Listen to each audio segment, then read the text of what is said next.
There we are. I would like to welcome everyone tonight to the April 12th meeting of the New Bern Board of Aldermen. And at this time, the prayer is being given by Alderman Bobby Aster. Thank you, Mr. Mayor. Mayor, I'd like to introduce to you tonight one of our fine New Bern police officers, Sergeant Kevin Bryce. Kevin, if you would come up, please.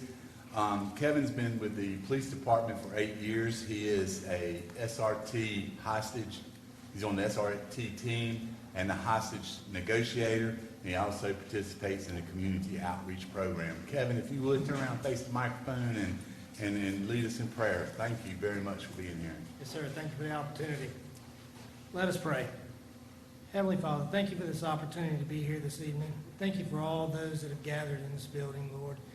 There's so many different representations. Community is one, first responders, and then, Lord, our leaders.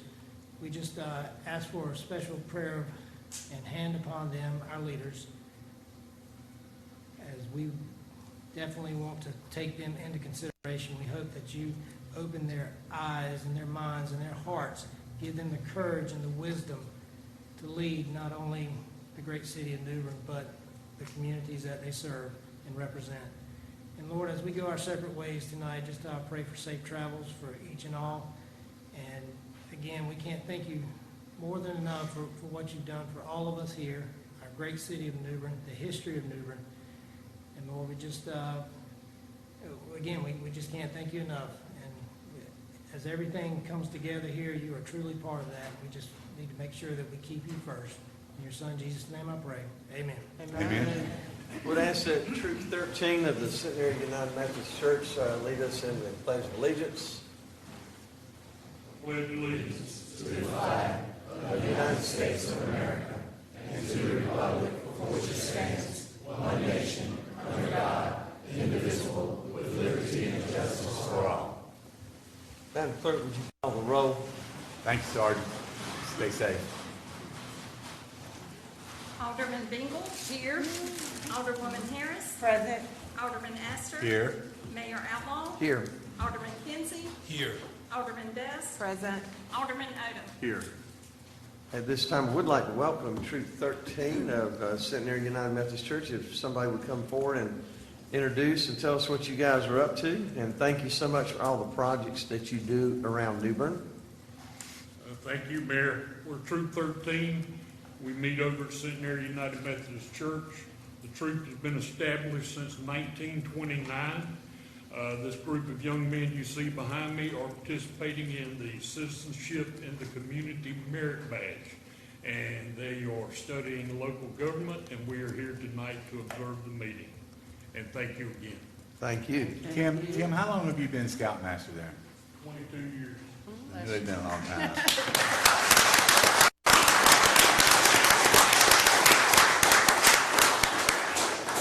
Alderman Bingle, would you, before, I know we're going to do this in a minute, would you welcome the graduates of 101? And Alderman Bingle, this was her idea. She's been talking about this for years, and we have, I think, this is what, second class? Second class. So tonight we are honored to have the graduates of New Bern 101, which is basically our New Bern Civics class. It started out that we had a police academy class like this, and we heard so many great comments from the people who took it. I asked that we try to do something like this because more people need to understand how our government works. It looks one way on the outside, but it's truly different on the inside when you get in there. Thought this would be a great way for new members in our community to learn about the community and people who have been here a long time to learn more about our community. So the graduates that are here tonight, we're going to be introducing you soon, but would you just stand up and be recognized? Thank you. Welcome. Thank you, Mayor.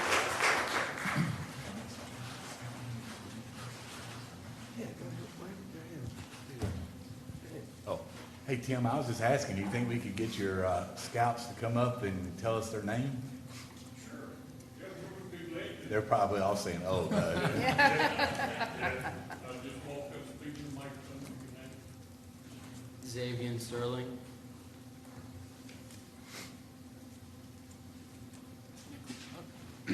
Nicholas Butterly. Xander Sterling. Joshua Boyd. William Davenport. Dylan Muse.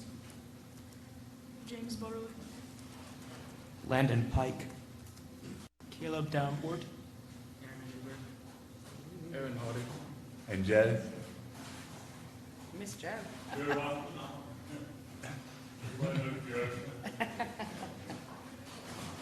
Joe Hoffman, Troop 97, Pack 97. Okay. Thank you. Thank you, Jed.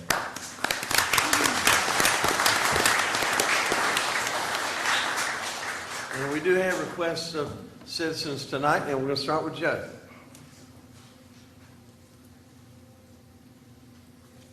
Good evening, Mayor Outlaw and members of the Board of Aldermen. Again, I'm Joe Hoffman, the Cub Master and also Pack Master, Cub Master and Assistant Scout Master for Troop 97 at Beach Grove Church here at United Methodist Church here in New Bern. First of all, I'd like to thank you on behalf of Scouting for a Scout-a-rama that we had at Union Point Park on April 1st and the 2nd. I'll scroll along right here. You can take a look at some of the things we did some of the different activities. As you can see in the photograph, the weather was beautiful. Scouts did a tremendous job both setting it up and also running it and manning their displays. We had 13 different stations manned by the Cub Scouts, Scouts, and the unit leader and the adult leaders. Our mission was to educate the public what Scouting is all about and to let the public actually meet the Scouts and do recruitment for Scouting. Right now here in the New Bern area, we have 6 Cub Scout packs, 8 Scout troops, currently it used to be called Boy Scouts, now we have women involved in Scouting, 2 of which are all female. We have 1 Adventure Explorer post in the New Bern area. But in closing, I'd like to offer our Scouts and leaders to assist the city in any way we can. Our Cub Scout motto is do your best, do a good turn daily, and the Scout motto is be prepared. Again, thank you for your time and hope you have a wonderful night and just enjoy the slideshow we presented for you. I'll entertain any questions you may have, but I'd like to thank you all again. Thank you. Thank you. Thank you.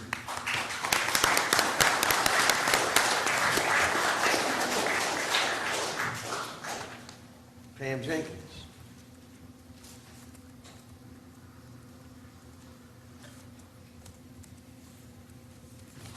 Good evening. I'm Pam Jenkins and I reside at 200 Token Court, New Bern. I'm here tonight to petition you as the governing board for the City of New Bern to amend the City Ordinance, Chapter 18, Cemeteries, Section 1813, disturbing, defacing grave, grave marker, flowers, shrubs, property, with an emphasis on Part B, flowers including arrangements and artificial flowers used in floral arrangements after 1 week will be removed and disposed of. I'm the deed holder of 2 plots at New Bern Memorial Cemetery.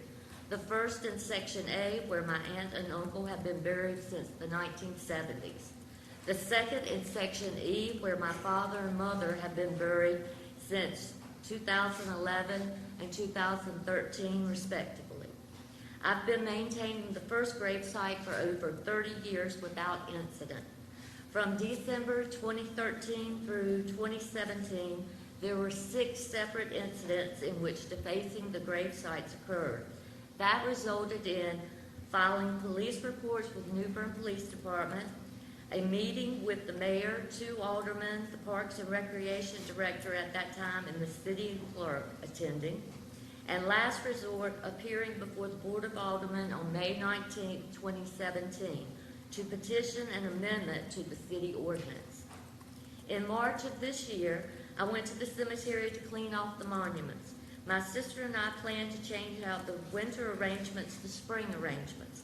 The flowers in the arrangement had been plucked out of each planter and left in disarray.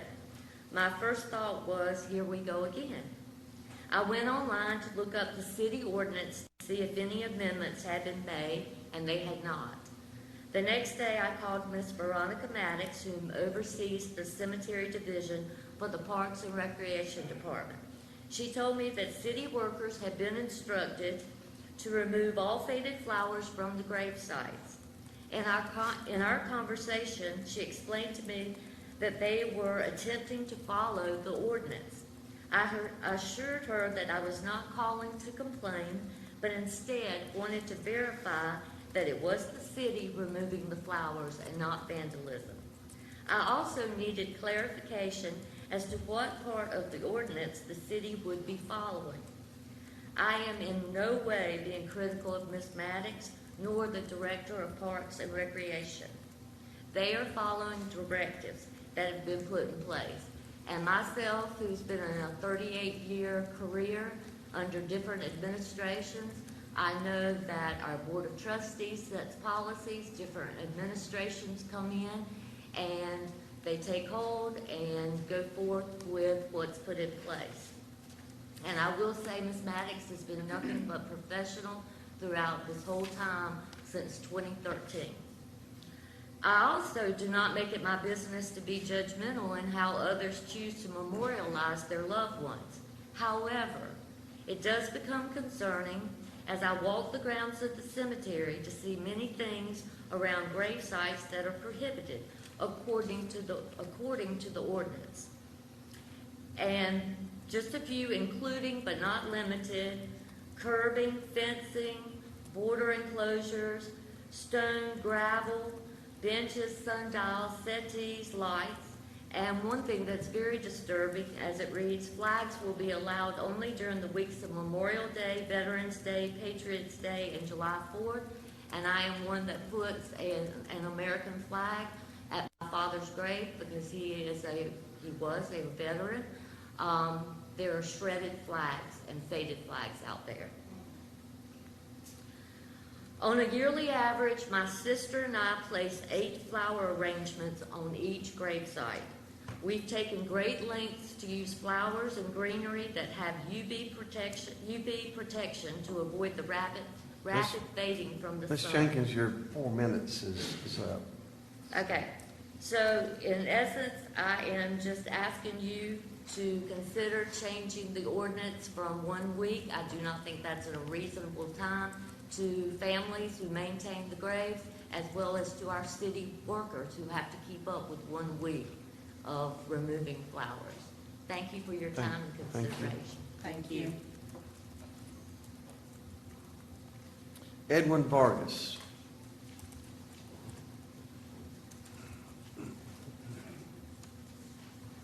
My name is Edwin Vargas, 119 Randomwood Lane, New Bern, North Carolina. Good evening, Mayor, Board, staff. Once again, this fine city has let their citizens down the wrong path financially. I gave a formal presentation on May 23, 2017, during the May public hearing on the budget.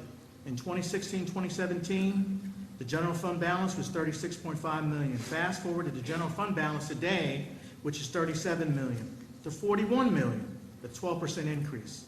In 2017-2018, I discussed saving this fine city over $11 million on 112 items which were requested by each department. From Public Works having 22 line items, I made a recommendation during the budget process to have each department have 5 items only requested from each department in that budget year. Also, the city manager at the time, Mike Epperson, you know the person that the city officials at that time voted at a retreat to give him a $10,000 increase signed by the mayor and blessed by the alderman, only to be rejected. Epperson told me he did not need the money and soon after resigned his position.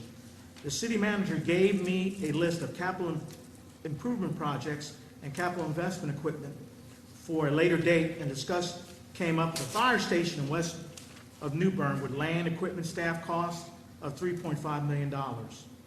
Fast forward to 2022, where it seems items are not budgeted at all, taken from the general fund cushion and don't put money into the rate stabilization fund, which at one time had $665,000 and now has $387,000. You wait till electric rates go up for citizens with no shock absorber for rate stabilization fund, and you have City Hall filled with protesters. What troubles me is it takes time from the general fund to have an annex, an elevator at City Hall, and millions of taxpayers' dollars, property tax contributors voted in by elected officials with no regard for a new fire station. Is fire and public safety not number one in a new building on an elevator? You can get a quote from Liftinator for a lift chair, handrail system, wide seat for individuals with 700 pounds to ride from the first floor to the second floor, which only is approximately $60,000. a city hall that is not used 24/7. I will be reviewing the budget ordinance for 2022-2023 and will make a public hearing on May 10, 2022, with my review and recommendations on the budget ordinance. I urge all citizens who have concerns to show up and make your voices heard. The city, like the county, gets funded by property taxes and sales taxes. It's your money. You will not spend your money irresponsibly just for warm, fuzzy, and political points. Show up and make your voice heard. Thank you. Thank you. Rebecca Tyndall.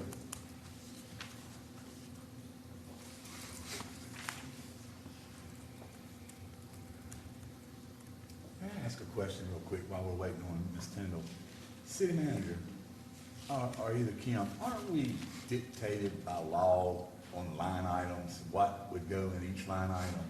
Don't the state have a regulation on how some what areas have to be in some line items? So I'm gonna let Ms. Ostrom answer that. Kim, if you'd like to come up.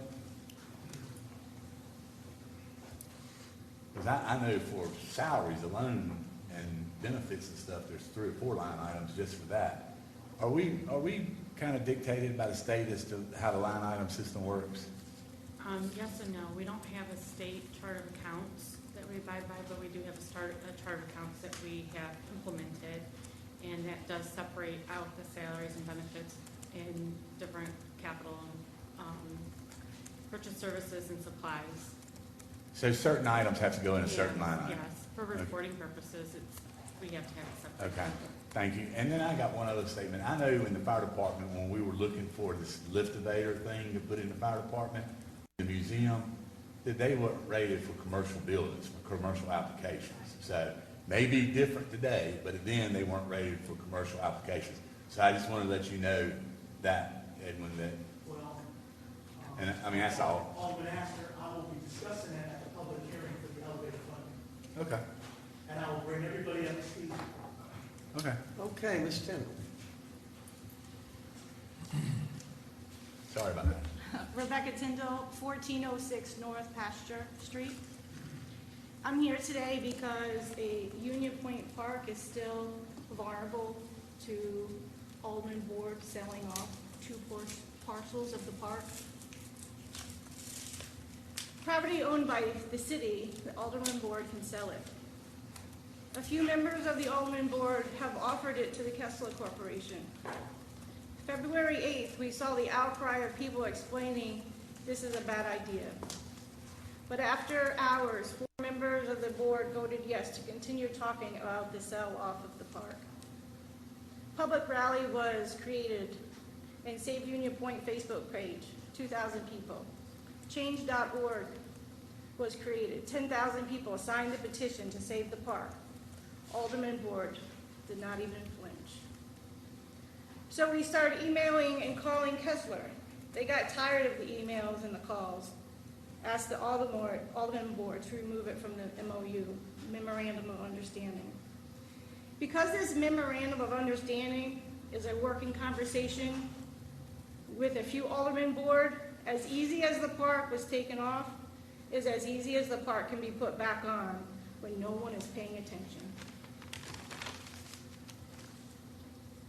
Under general provisions of the MOU, it clearly states, the covenants and conditions contained in this MOU shall bind and ensure to the benefit of the city and NBH, New Bern Historic LLC, out of Delaware, and their respective successors and assigns. After the election, the city attorney could go to the National Park Service with a parcel dedicated as a public park in replace of Union Point Park. Something that's not going to be comparable to Union Point Park. You can say there's going to be a playground there, there's going to be a place that people can meet, but it's not going to be probably waterfront property. It's not going to compare. But this could happen. The Alderman Board could sell 2 parcels of that, and if the city attorney moves forward to find another location in New Bern to replace that park so they can sell that and put a luxury hotel there, it is possible. While no one is paying attention, if by chance the city attorney starts this process and gets it approved, the Alderman board can call Kessler and say, we are ready to put the Union Point Park back on the MOU. If we let it get this far, no petition will stop their personal interest in selling off this amazing park. I would like to know, how happy is Kessler now with only 2 properties on the MOU?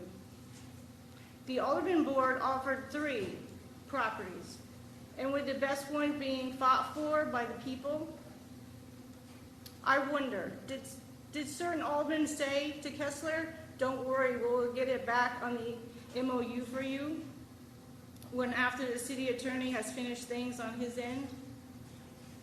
We're also asking for transparency from the Kessler Company with their New Bern Historic LLC out of Delaware.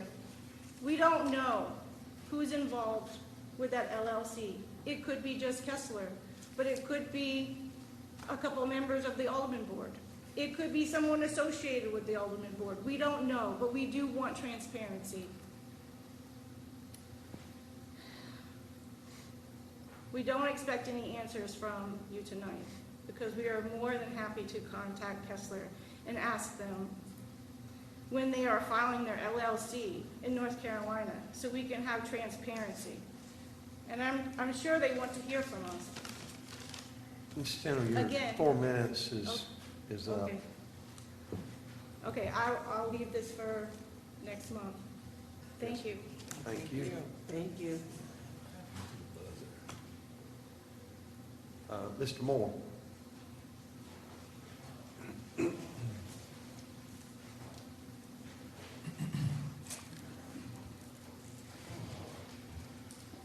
Outlaw, Board of Aldermen,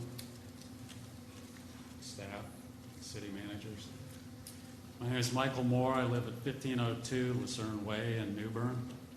And I just completed the New Bern 101 class, and I've got a lot of questions for all of you guys. Just kidding. Actually, I'm here to speak to you about your agenda item number 17 tonight. And that's one that speaks to the bus shelter that's associated with the CARTS program that runs in the county and the city of New Bern. It's my understanding that when that program was developed, there were 5 different locations throughout the city for these shelters. As the plan developed further and as it got into the design process, they reduced that number of locations to 3.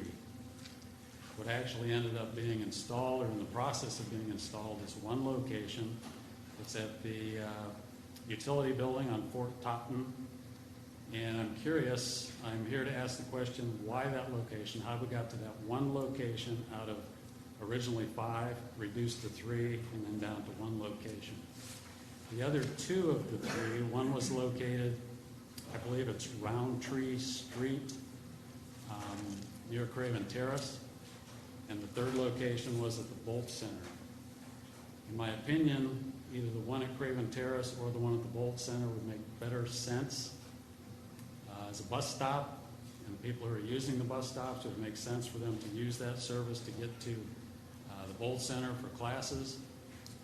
Craven Center, there's people there who may or may not have cars and other forms of transportation. They would be more apt to use the service than anybody in the Fort Totten area.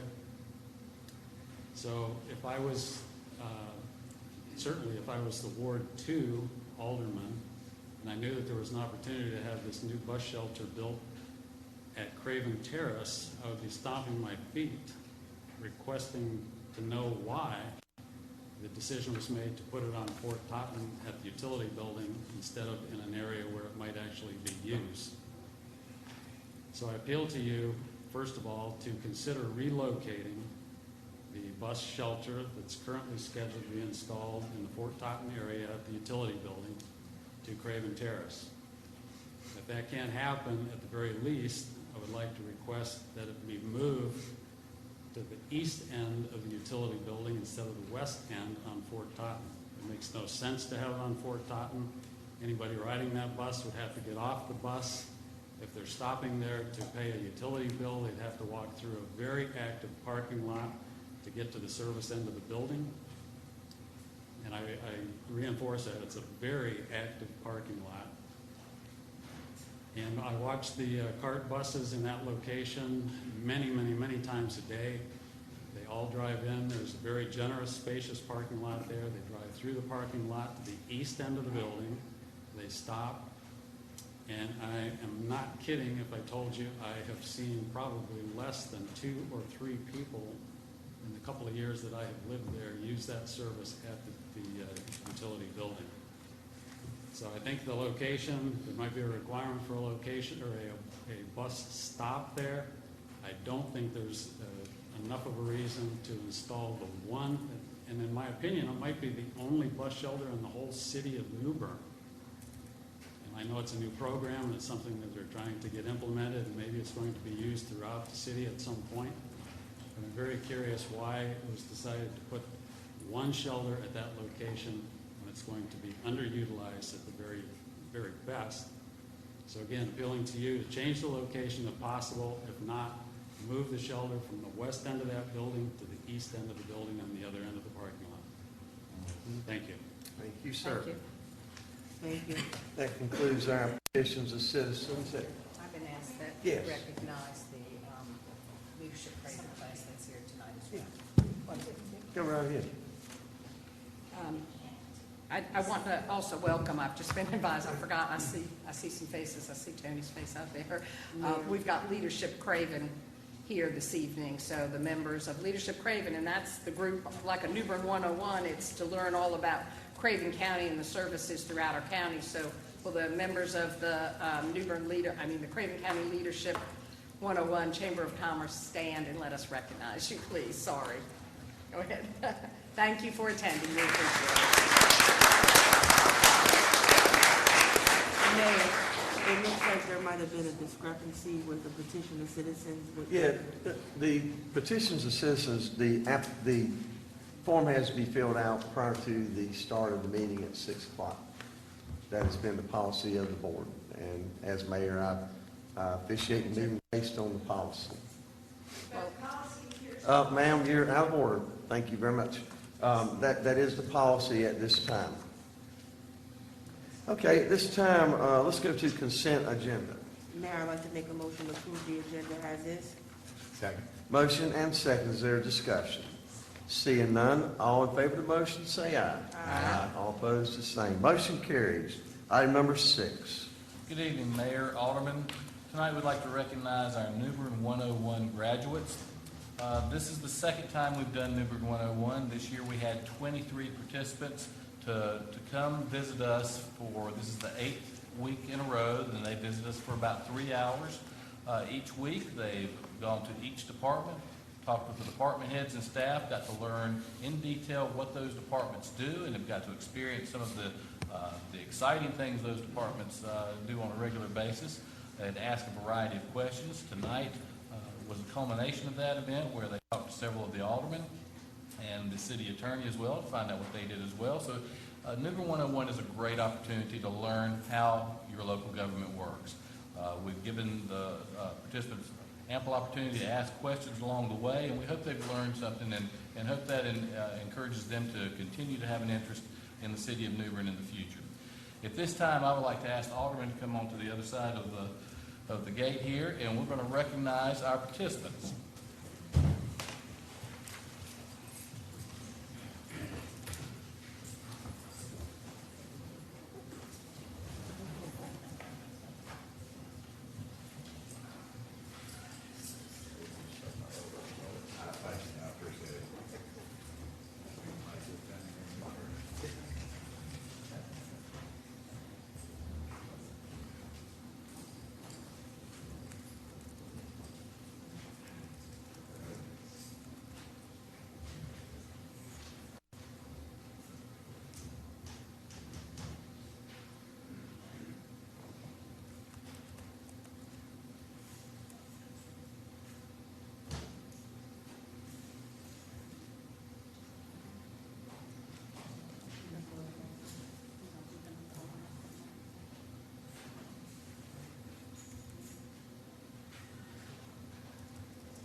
New Bern 101 participants, I'll call you up one by one. If you could start with Foster Hughes and the mayor. You'll receive a special pin on behalf of the city of New Bern, as well as your certificate of completion. Congratulations for completing the class. First, we'll call up Kathy Alex.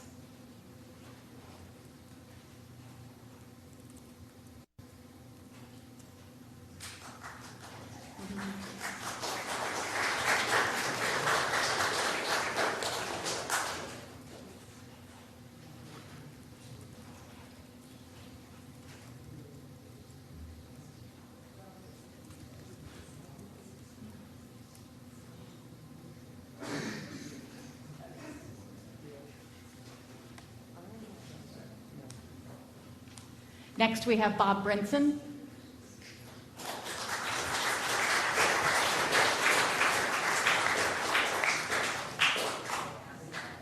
I'm sorry. Sorry about that.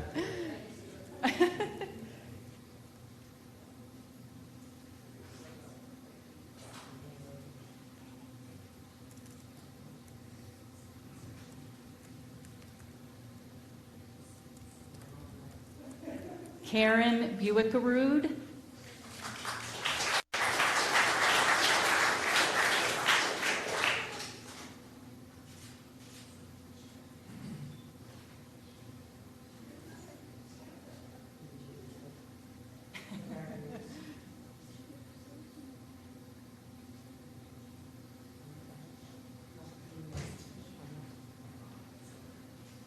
Ken Burfeen.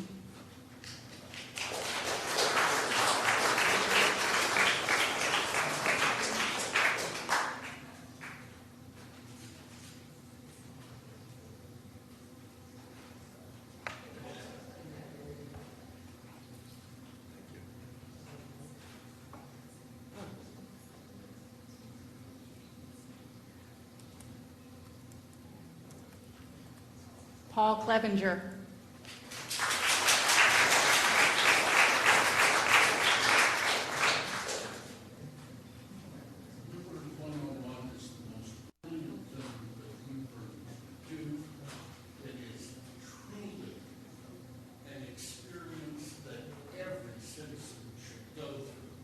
This town is really terrific, and you know it when you meet with people.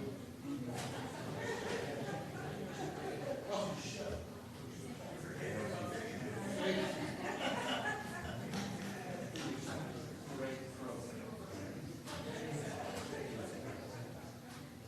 And his wonderful wife, Virginia Clevenger.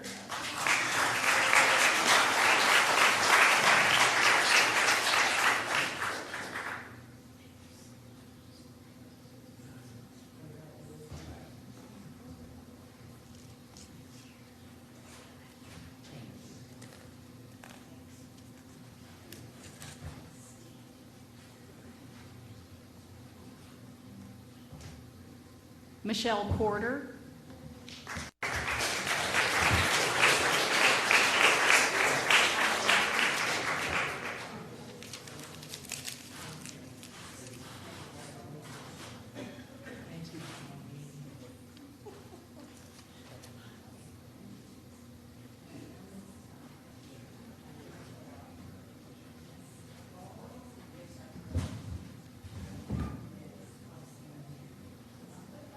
And Michelle's husband, Philip Porter.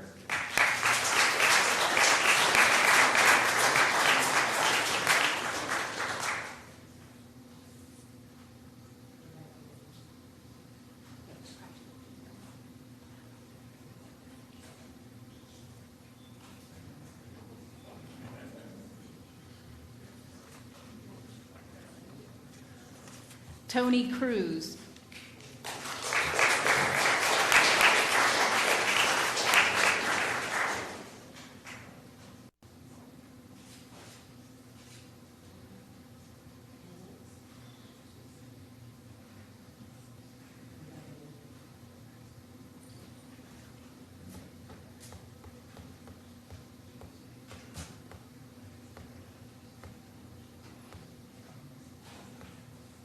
Beth DeBagian.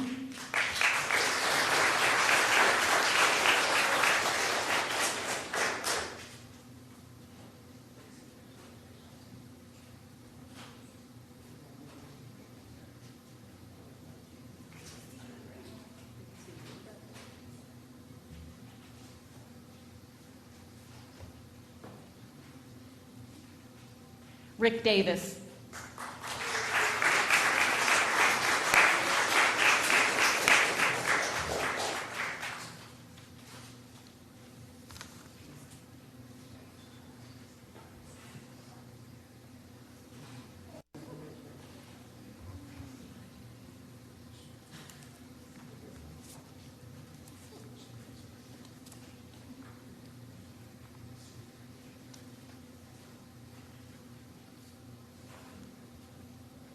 Linda Grizeka.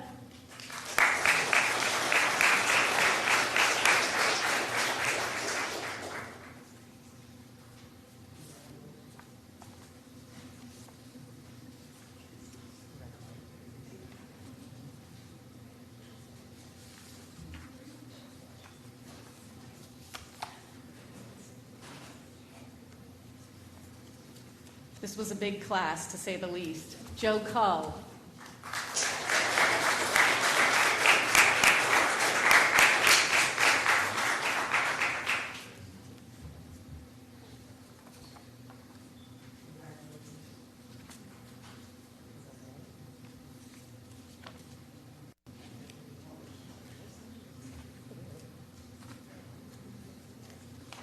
Kyle Losey.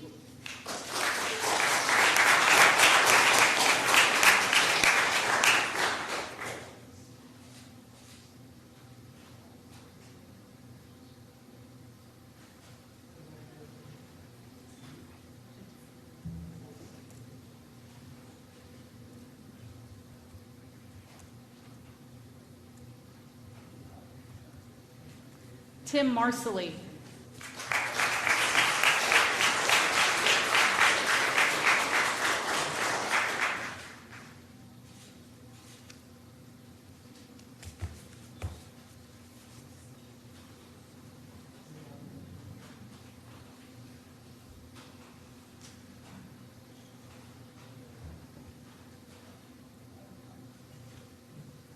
Carol Moore.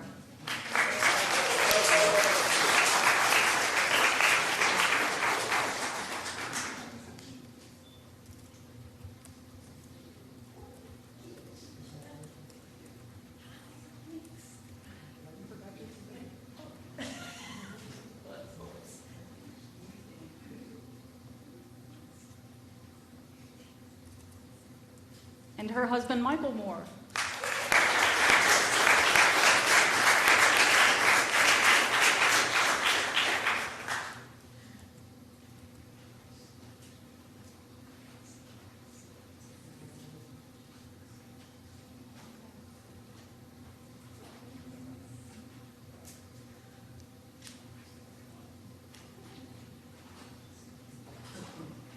Travis Oakley.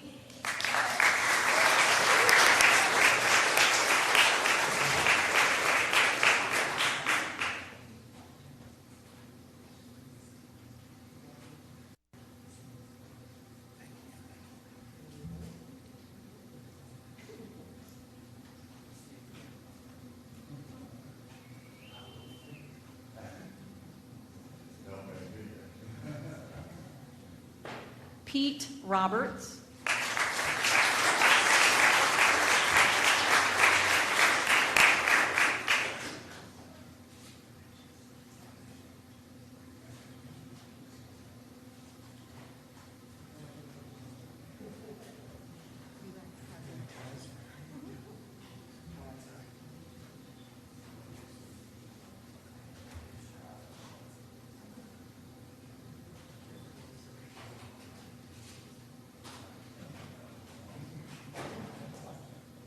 Carlily Swindell.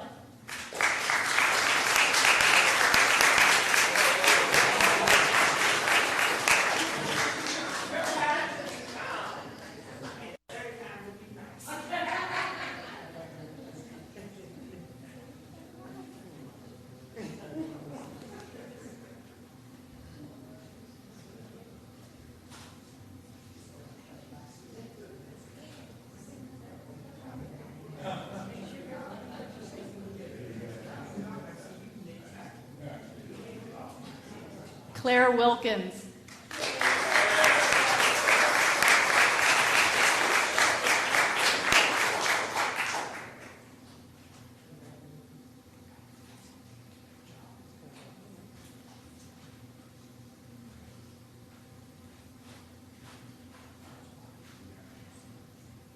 And last but not least, Tom Williams.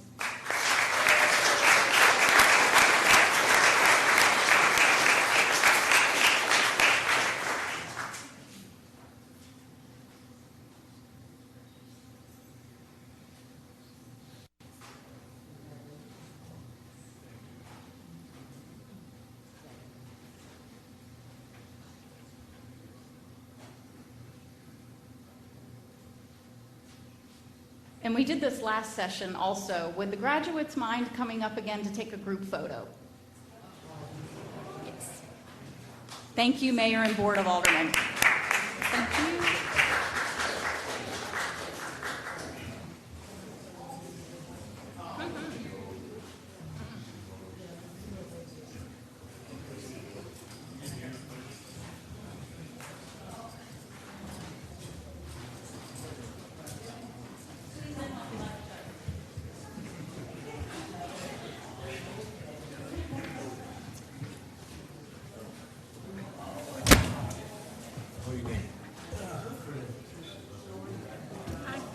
Everybody give us hand sanitizer.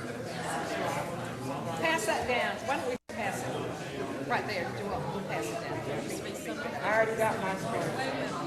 If you don't mind. Yeah, pass that down. I already got my squares. Everybody would use common sense. We would have to, right? Hello? It's called common sense. You said it's called that? Anybody else? Alderman, you need this? No, she has to. Thank you.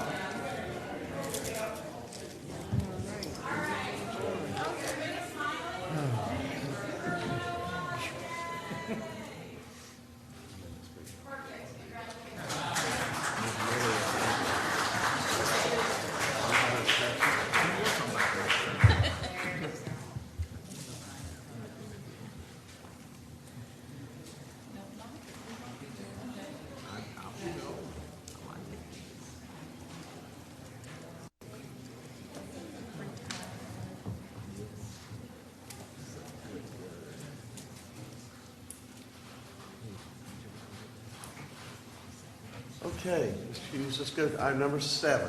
Mayor, next item is, I'd like to ask our Utilities Director, Charlie Bouchard, to come up and make a presentation on the RP3 Electric Award.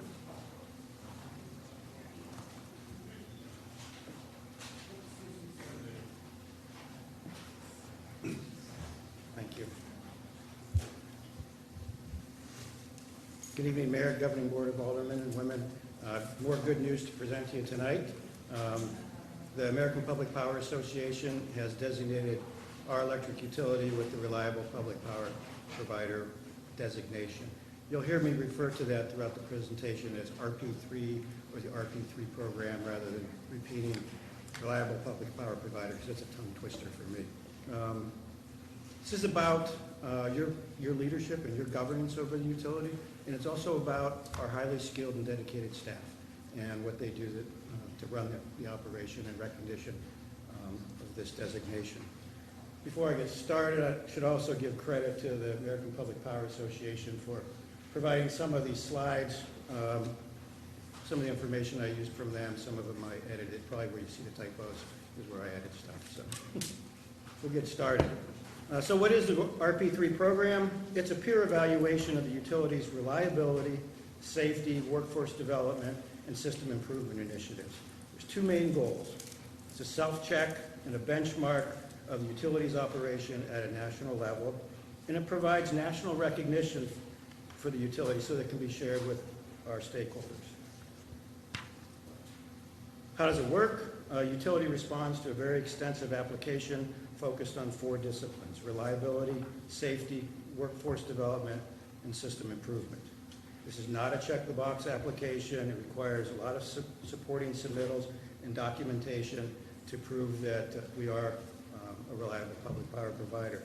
There's 37 graded questions, and the application is scored by an 18-member panel consisting of members of large, medium, and small utility professionals, reliability, safety, system improvement professionals, human resources, safety, transmission, and planning professionals, as well as joint action agency professionals. So how are the designations earned? Each discipline is 25 points: reliability, safety, workforce development, and system improvement. And the designations range from gold to diamond. It's a 3-year designation, and then the utility has to reapply.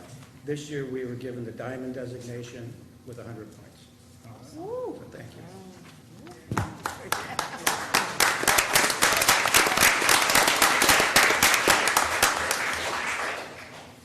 In the reliability section, the questions are focused on reliability, of course, and the use of our data and our analytics. Are we using our data to improve our system and make wise decisions? Or are we just guessing? Are we involved with mutual aid and mutual aid contracts and programs? Do we have a disaster plan? And are we updating our disaster plan on a regular basis, and are we exercising it? Not just for the city, but as a utility disaster plan. Do we have a physical and cybersecurity program? Do we have measures in place to protect our system? Safety. These questions are focused on, do we have a safety manual? Are we using it? Are we keeping it up to date? Do we have safety directives? Do we conduct frequent safety meetings? Do we provide protective equipment to our employees and the use of AEDs? Do we perform arc hazard assessments? Do we perform utility disaster drills? Do we benchmark our safety results? And are we using that data to make better decisions on how we operate safely? Workforce development, this is often the most difficult section, and it focuses on do we have good succession planning? Do we forecast our departures? Are we planning for those departures? What are we doing with recruitment? Do we have good recruiting and retention plans? What are we doing for career development? Do we have career paths for our employees that offer professional growth?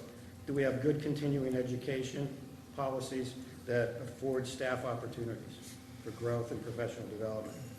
Are we active with committees and networks within our industry and giving them an opportunity to grow and network with other professionals?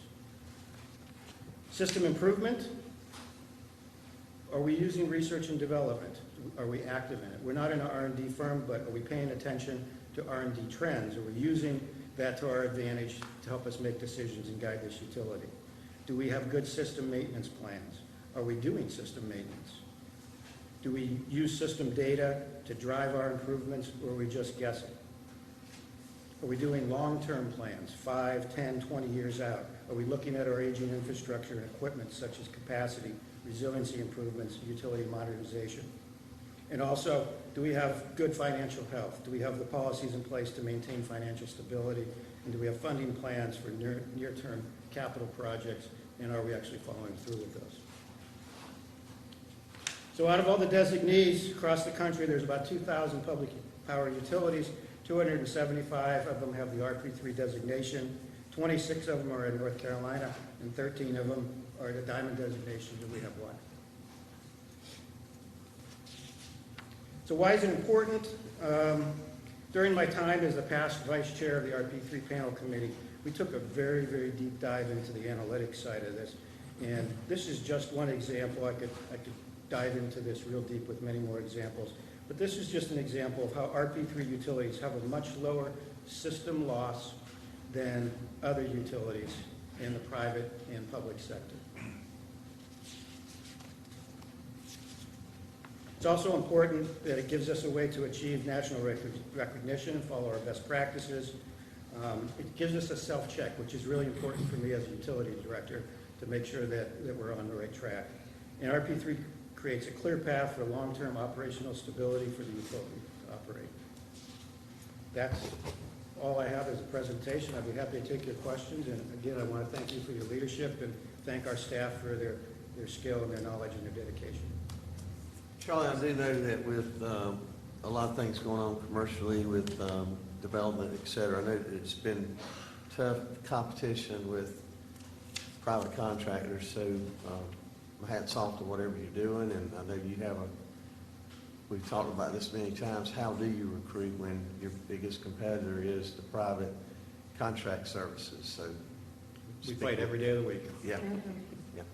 Sure. I know that right outside, I think it's in Wilson, there's a billboard right beside the utility office, it's from a private contractor. Oh. Yeah. Yep. Yeah. So thanks for what you're doing. My pleasure. Charlie, I just wanted to say thank you to, outside of the staff and the work that they do, your leadership is very important as well in that department. Since you've been here and working, you've always come to us and to try and figure out the best way to, run that department and all of the innovative ideas that you have. So thank you for your hard work towards this and, the work that you do. Thank you very much. My pleasure. Thank you very much, Charlie, for all the hard work you and your staff. Thank you very much. Can't do it without you. Make me blush. And Charlie, thank you for answering your phone. That's We're true. the ones that get the call when the power goes out, and, we appreciate the response so that we can let our Do that citizens standard know. 2 hours. Yeah, 2 hour, your standard answer, it'll be back on Yes, 2 hours. It's the truth. But we do appreciate you answering the phone, thank you. Thank you. Thank you, Charlie. Thank you so much. Let's go to item number 8. Next item is to conduct a public hearing and consider a resolution approving a financing contract with Truist Bank for the City Hall elevator project. At this time, I'd like to ask our Director of Finance, Kim Ostrom, to come up to make the presentation. We'll end just a minute. So we reached out to 4 banks to get proposals, and we received one response from Truist Bank. They responded with a term of 15 years at a 2.86% interest rate, a term of 20 years at a 3.13% interest rate. I would recommend that the board pursue the 15-year term at 2.86%, and we have, and the resolution is attached. Okay, does staff have any other comments? Yes. Kim, is that a pretty standard response, only one bank out of 4? Last year when we reached out, we only received one response, I believe, as well. Do you remember whatever that loan was last time, what the interest rate was? I believe that was the radios and vehicle loans. Okay. All right, thank you. Do you know what percentage it was, though? Do you know what interest I rate? don't remember what that is, I'm sorry. Okay, any other staff comments at this time? No, sir. Okay, at this time, board have any other comments, questions? We'll give them. We have a public hearing. The public hearing is open. Anyone from the public that would like to come forward, ask any questions, make any comments, you're free to do that at this time. Yes, sir, if you would, please just give us your name and address for the record. Thank you, Kim.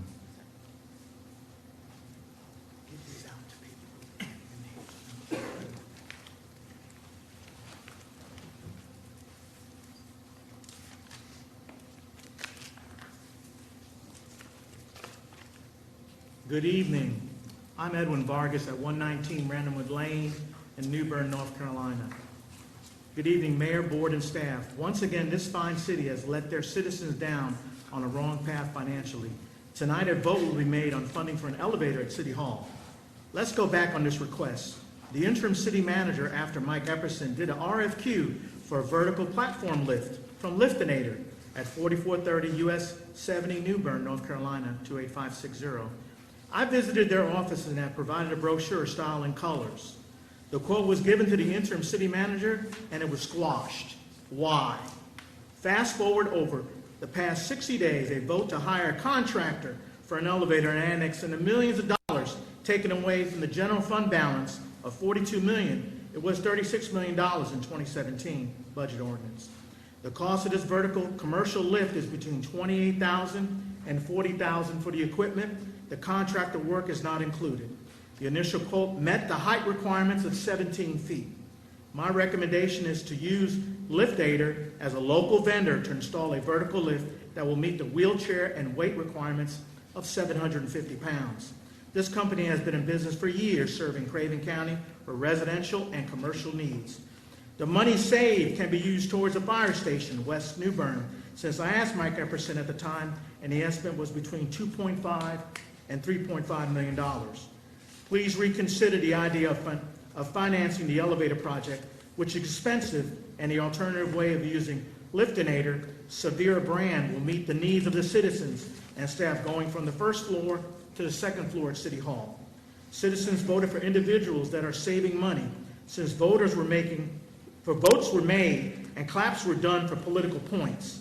Citizens want their sales tax, property tax used wisely, since the elevator is more important than a fire station. Any questions? Board have questions? Okay.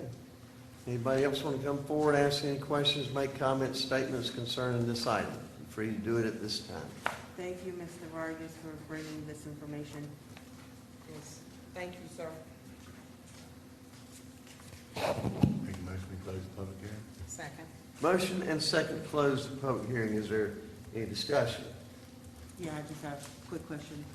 Foster, at the last meeting when we discussed about the elevator, to give direction to approve it, didn't we already sign a contract to, they were gonna hold the bid for us? Okay, thank you. I just wanted to clarify. Any other questions at this time? Okay, we do have motion second. All in favor of the motion, say aye. Aye. All opposed, same. Motion carries. So we need a motion now to, okay. You gonna make it screen or you? Yeah, I can. Mayor, I'd like to make a motion to adopt a resolution approving a financing contract with Truist Bank for the City Hall elevator project. Which one, the 15 or 20? Oh, I'm sorry, for the 15-year term at the 2.86. I'll second that. Have a motion and a second. Is there further discussion? Seeing none, let's have a roll call, starting with Alderman Odom. Alderman Odom? Yes. Alderman Best? Yes. Alderman Kinsey? No.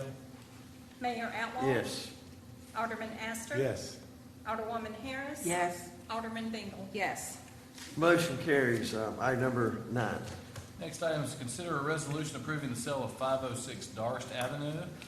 Upon receiving a recommendation from the Redevelopment Commission to initiate the upset bid process of 506 Darst Avenue, Mary Peterkin submitted an offer of $2,000 for the vacant, almost half-acre partial. The offer was advertised and no upset bids were received. The property was acquired by the city and county through tax foreclosure in March of 2018, and the tax value of the land is $4,000. If the sale is approved, the city is estimated to receive $182.23 from the proceeds, and the county is estimated to receive $1,817.77. A memo from the city clerk is attached. We do all Mayor. 3 of them? I wanted to do all 3. If the board approves, I'd like to make a motion that we adopt a resolution approving the sale of 506 Darst Avenue, 2602 New Bern Avenue, and 1106 Broad Street. Second. Motion and second. Is there discussion? Mayor, Yes. I'll make this comment. I've made it several times before. I don't understand why the city can't put a sign on every property that we have that is a developable lot with a phone number to Development Services to say, this property is for sale, please make a bid. We are continuing to sell property. We do it, and I understand there's upside to it because it's not on the tax rolls now. It's just sitting there. It's not producing anything. But, you know, kudos to the people that find these deals and they're able to scoop them up, but I just don't understand why we can't advertise it. Almost everybody on this board has got signs around the city, and we know how easy it is to get a sign and put a sign up. I just don't understand why the city has a problem doing it. Is there, speaking on what he said, because I agree, what steps can we take to do that based on guidance from the attorney? Board is free to direct staff to do anything to market and promote the sale of property. Yes, currently, the way we market is you can go onto our website, and under Development Services, it lists the properties that are for sale. Yes, ma'am. So that's it. I would say if we're going to do that, then we need to take the step of, you know, we're starting to bid at 50% of the tax value, make it the whole tax value. You know, I mean, if we're going to do that, and we really want these things to move, and they're not getting upset bids, and we think that property's not being properly acquired but paid for, or we think it has more value, and so forth, maybe that's something we could look into and get a small working group, not a committee, a working group, who would, you know, work on bringing forth something. I think the only issue with tax value, Mr. Attorney, correct me if I'm wrong, but sometimes the tax value is not accurate on some of these parcels because there could have been a structure on there prior. It hasn't been updated, so it skews that number, but I don't care what price that goes on there. I just don't understand why we just can't put a sign on it, but maybe we can. We've had some changes in that department. Can we do that, Aster? Give us direction. I mean, I support us making putting signs out on the property that we have to market to individuals, because I know that it's on the website, but would just be a second tool in the toolbox and advertise to reach out. Okay, we do have a motion and a second. Madam Clerk, did you have anything there? I was just trying to give you a signal that we do have signs that we put out before on all of those properties. Saying that there's an upset bid process going on? Yes, and how they can find out how to bid on the property. Each lot was given a number, like they would call and say, I'm interested in number 9, and we could look that up. Those signs were pulled when we put the freeze on the redevelopment boundary area, and they've not been placed back out anywhere within the city. But Public Works does have signs that the board would like them put back out. I agree. Yeah. No reason not to. Yeah. Might help the pricing. Call the question. Yep, question called. Let's have a roll call starting with Alderman Bingle. Alderman Bingle? Yes. Alderwoman Harris? Yes. Alderman Aster? Yes. Mayor Outlaw? Yes. Alderman Kinsey? Yes. Alderman Best? Yes. Alderman Odom? Yes. Before we go to the next one, too, Alderman Odom's comment. I thought the whole idea originally of the redevelopment commission was they had the flexibility of marketing that we did not have, and I know that we are still having an issue trying to get the county to agree maybe to some additional inventory. In addition to that, there are properties outside of the redevelopment commission that, as the city clerk alluded to. So again, I haven't been in real estate since 1978, I believe it was. I'm always looking for maximal opportunities to get the return back for our citizens that we should be getting. So I hear a lot of great things here, but Mr. Davis, could you correct me on anything I misspoke on? No, sir. The redevelopment commission has the opportunity to place conditions on the property that goes through the redevelopment commission. So they can require that a house be built, they can require certain things. When the city sells property, it sells it free and clear to the highest bidder with no conditions. Okay, so let me ask a question, because I'm somewhat confused. So two pieces of property that we've sold here tonight were in the redevelopment commission area. It might have been 3, 2 of them for sure. And it went before the redevelopment commission. Because the title was not in their name. Okay, this so point. that's the reason the title is Yes. not in their name. Yes, ma'am. Okay, but if it was in their name, they wouldn't have to go through the upset bid process, because the pieces that were in their name still had to come back to us. For approval. Just for approval, but That's not it. for upset bid. That's right. Ooh, it's so confusing. But with what you said, sometimes if somebody was fixing to put a really nice improvement on the lot, and we kind of have a policy of not accepting anything less than 50% of tax value, I would be in favor of accepting less than 50% of tax value if the improvement fixing to go on there was done in a reasonable period of 90 to 180 days or something, knowing that the end product was going to be Right, but we really can't good. do that on our Well, property. Redevelopment can do it on theirs. yeah, but in other words, everything from redevelopment still has to come forward to Board of Aldermen for approval. So that's what, again, if they brought one up and the tax value, that the sale price of the lot was less, I would be in favor of selling it.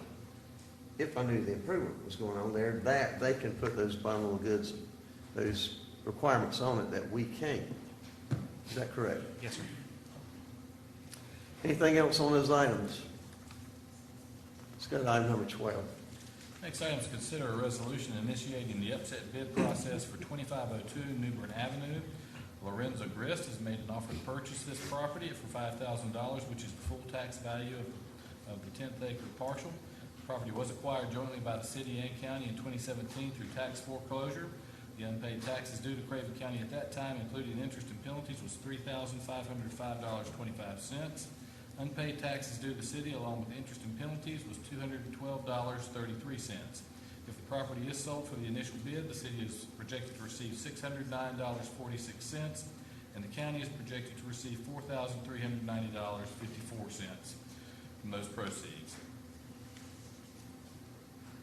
Mayor, if there's no questions or discussions, I'd like to make a motion that we adopt a resolution initiating the upset bid process for 2502 New Bern Avenue.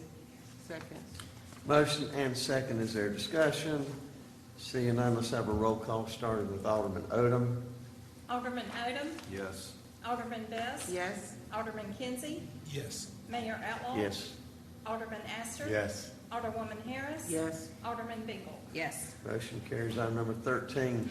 Next item is consider a resolution authorizing the city manager to execute a contract with Trader Construction for the Category D Hurricane Florence damage repairs for Quarry 1 Drainage Basin Project. This time I'd like to ask Mr. Childs to come forward and discuss this item.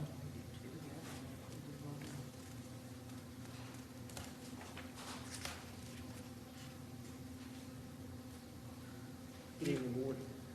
This is a continuation of our Hurricane Florence FEMA work. We have transitioned now into the Cat D work, which is the permanent work, easily defined as the bank stabilization, head wall stabilization that we're getting into. So the next two items on the agenda are for Quarry 1 and Quarry 2, which have been out. We've received 3 bids for each, and the lowest bidder on each was Trader Construction. These bids have been vetted, and we'd like to go ahead and move forward with these. I would like to say that there is a line item in this Cat D work should additional Cat A work be found, which is the sediment vegetation. So we can also address those issues as we work down the ditch lines. Excuse me, did you say along the line if we find some more Cat A? Yes, work? ma'am. Yes, Okay. ma'am. There's a line item for unit amount in there. If there's additional work we find in those areas that can be addressed. Sorry. Okay, because I have a couple.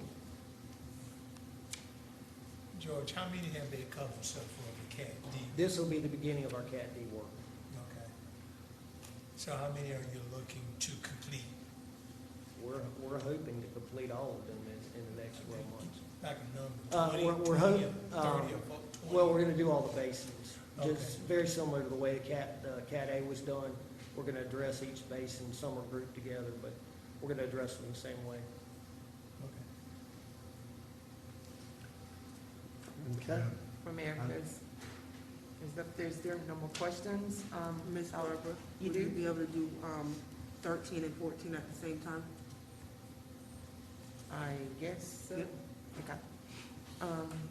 I'd like to make a motion to adopt a resolution authorizing the city manager to execute a contract with Trader Construction Company for the Category D Hurricane Florence damage repairs Quarry 1 Drainage Basin Project and Quarry 2 Drainage Basin Project. Second. Motion and second. Is there a discussion? Seeing none, let's have a roll call starting with Alderman Bingle. Alderman Bingle. Yes. Alderwoman Harris. Yes. Alderman Aster. Yes.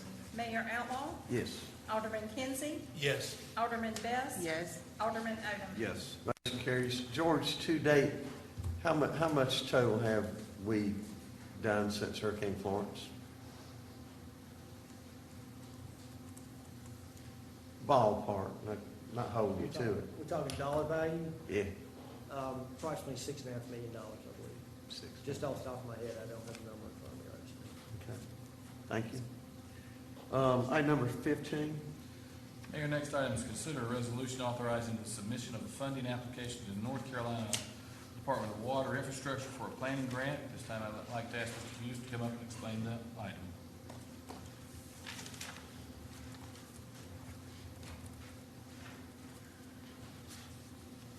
Good evening, Mayor, members of the board. Actually, the next two items are associated with some of the ARP funds we've been discussing over the past, 6 or 7 months.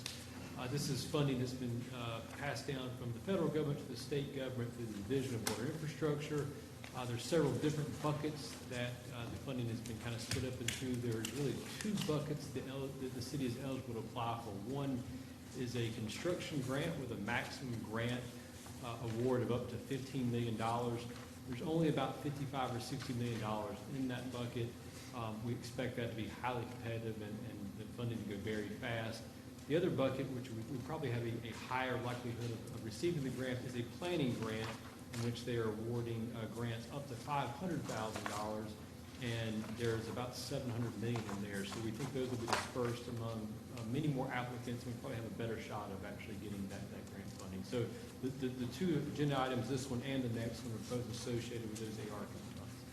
And So you got engineering on the first one and actual capital improvement on the second, is that correct? Yes, sir. And after reviewing all of the criteria in the grant application, we kind of looked at what the scoring criteria was, and our best shot at actually getting a high enough score to be selected for one of these grants. We determined that resiliency and rehabilitation of some of our infrastructure at our wastewater treatment plant would be our best path forward and hopefully getting some grant funding. So let me ask you this, let's say we got the second one, which is capital improvement, but we didn't get the first one, we'd have to go back and pay the engineering $400,000 to be able to implement the second one. Is that right? In all likelihood, there's only $50 million for the actual construction and $700 million for the engineering and planning. In all likelihood, anybody that gets awarded. I would think so, but. Why is that the case? There is actually much more that's available for construction. However, the big chunks of it, the hundreds of millions of dollars, are for water and wastewater systems that are distressed or at risk of being distressed. And this is, I guess, fortunate and unfortunate. We are a well-run water and wastewater utility, both on operations and management and both on financials. We do not qualify for either one of those buckets. So with a zero match, I mean, I don't know why we wouldn't do it, but would this in any way, the two, the engineering and the capital improvement, in any way get us ready for when we get to 80% SOC on the plant? Yes, sir. That is one of the things we're looking at. The efficiency improvements we're looking at the plant would gain us some nutrient discharge expansion opportunities, which is probably our limiting factor in growth of our wastewater treatment plant at this point. Okay, great. Jordan, just a question. I understand what you're saying, and it's a good thing that we don't have distress systems, but, and this may be more of a political question, but who is it, the North Carolina Division of Water Infrastructure that separated these two funds? Actually, the state legislature, when they issued, it's a Senate bill that went out that allocated all this money. I think there's 5 groups of funding total, 3 for water, wastewater construction, distress, at risk, and then everybody else. There were larger pools of money. A lot of the money, probably over half the money in every pool, was directly allocated through the bill. When they issued the bill, they gave out chunks of money. We actually got a little bit of that. We've got $230,000 for some sewer system improvements, and we got $75,000 for some stormwater study that came out of that. So we did get a little bit of directly appropriated money. Now we're going back competing for the grant money best we can. Thank you. Do you anticipate along the way any contingencies or any discussion or thought of, while you're in there, if you're putting in a 24-foot widget and, for year 2085, we might have put a 48, or are you ahead of the curve on that as far as whatever this is going to be, which I haven't seen plans and specs. I have no idea what all this is, but I know it's a plus for the city. So have you looked at that, and do you think you'll come back with budget amendment ideas on some additional things we probably ought to do while we're doing this? So, Mayor, I can tell you, as you review the grant application, and tell you the instructions to how to fill the grant application out were 87 pages long. So that gives you some idea of how in depth the application is and the scoring is. One of the things they're looking for in some of the grant application questions are, what are you doing to move things from the floodplain to zone AE to zone X? Are you providing freeboard above what the minimum requirements? So there you actually gain bonus points in some of the grant applications for not only moving to the bare minimum of getting things out of the floodplain, but going above and beyond to make sure that you're good for today, you're good for tomorrow, you're good for 50 years down the road. So yeah, there's kind of a built-in system to guide everybody in that direction.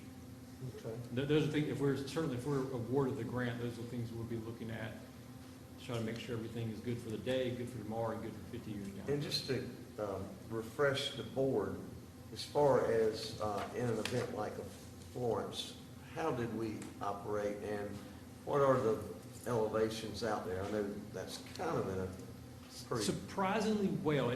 Given its location right on the banks of the Neuse River beside Glenbrain Park, our wastewater treatment plant was strategically located in the 60s on a very high bluff.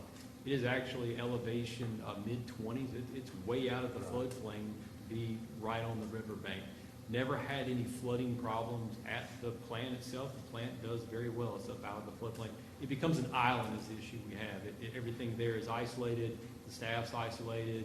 It's hard to get supplies, materials, resources in and out of the facility during a flood event. So that's one of the things we're going to work on with some of the resiliency improvements as part of the grant. okay.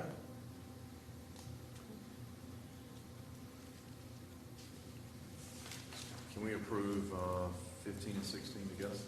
Mayor, I'd like to make a motion, we adopt a resolution authorizing the submission of a funding application to the NC Department of Water Infrastructure for a planning grant and for a construction grant. Second. Motion and second, is there discussion? Seeing none, let's have a roll call, starting with Alderman Odom. Alderman Odom, Yes.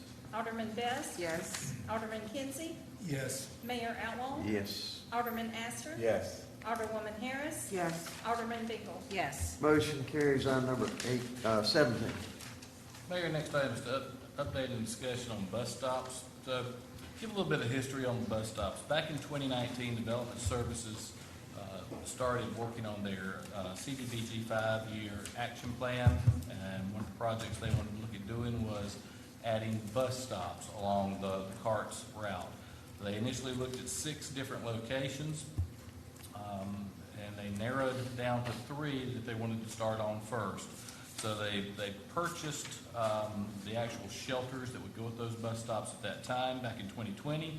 They signed contracts, the city manager signed a contract with the appropriate entities to design the 3 locations. One was at Fort Totten, the other one was at Roundtree, and the final one was at the Bolt Center.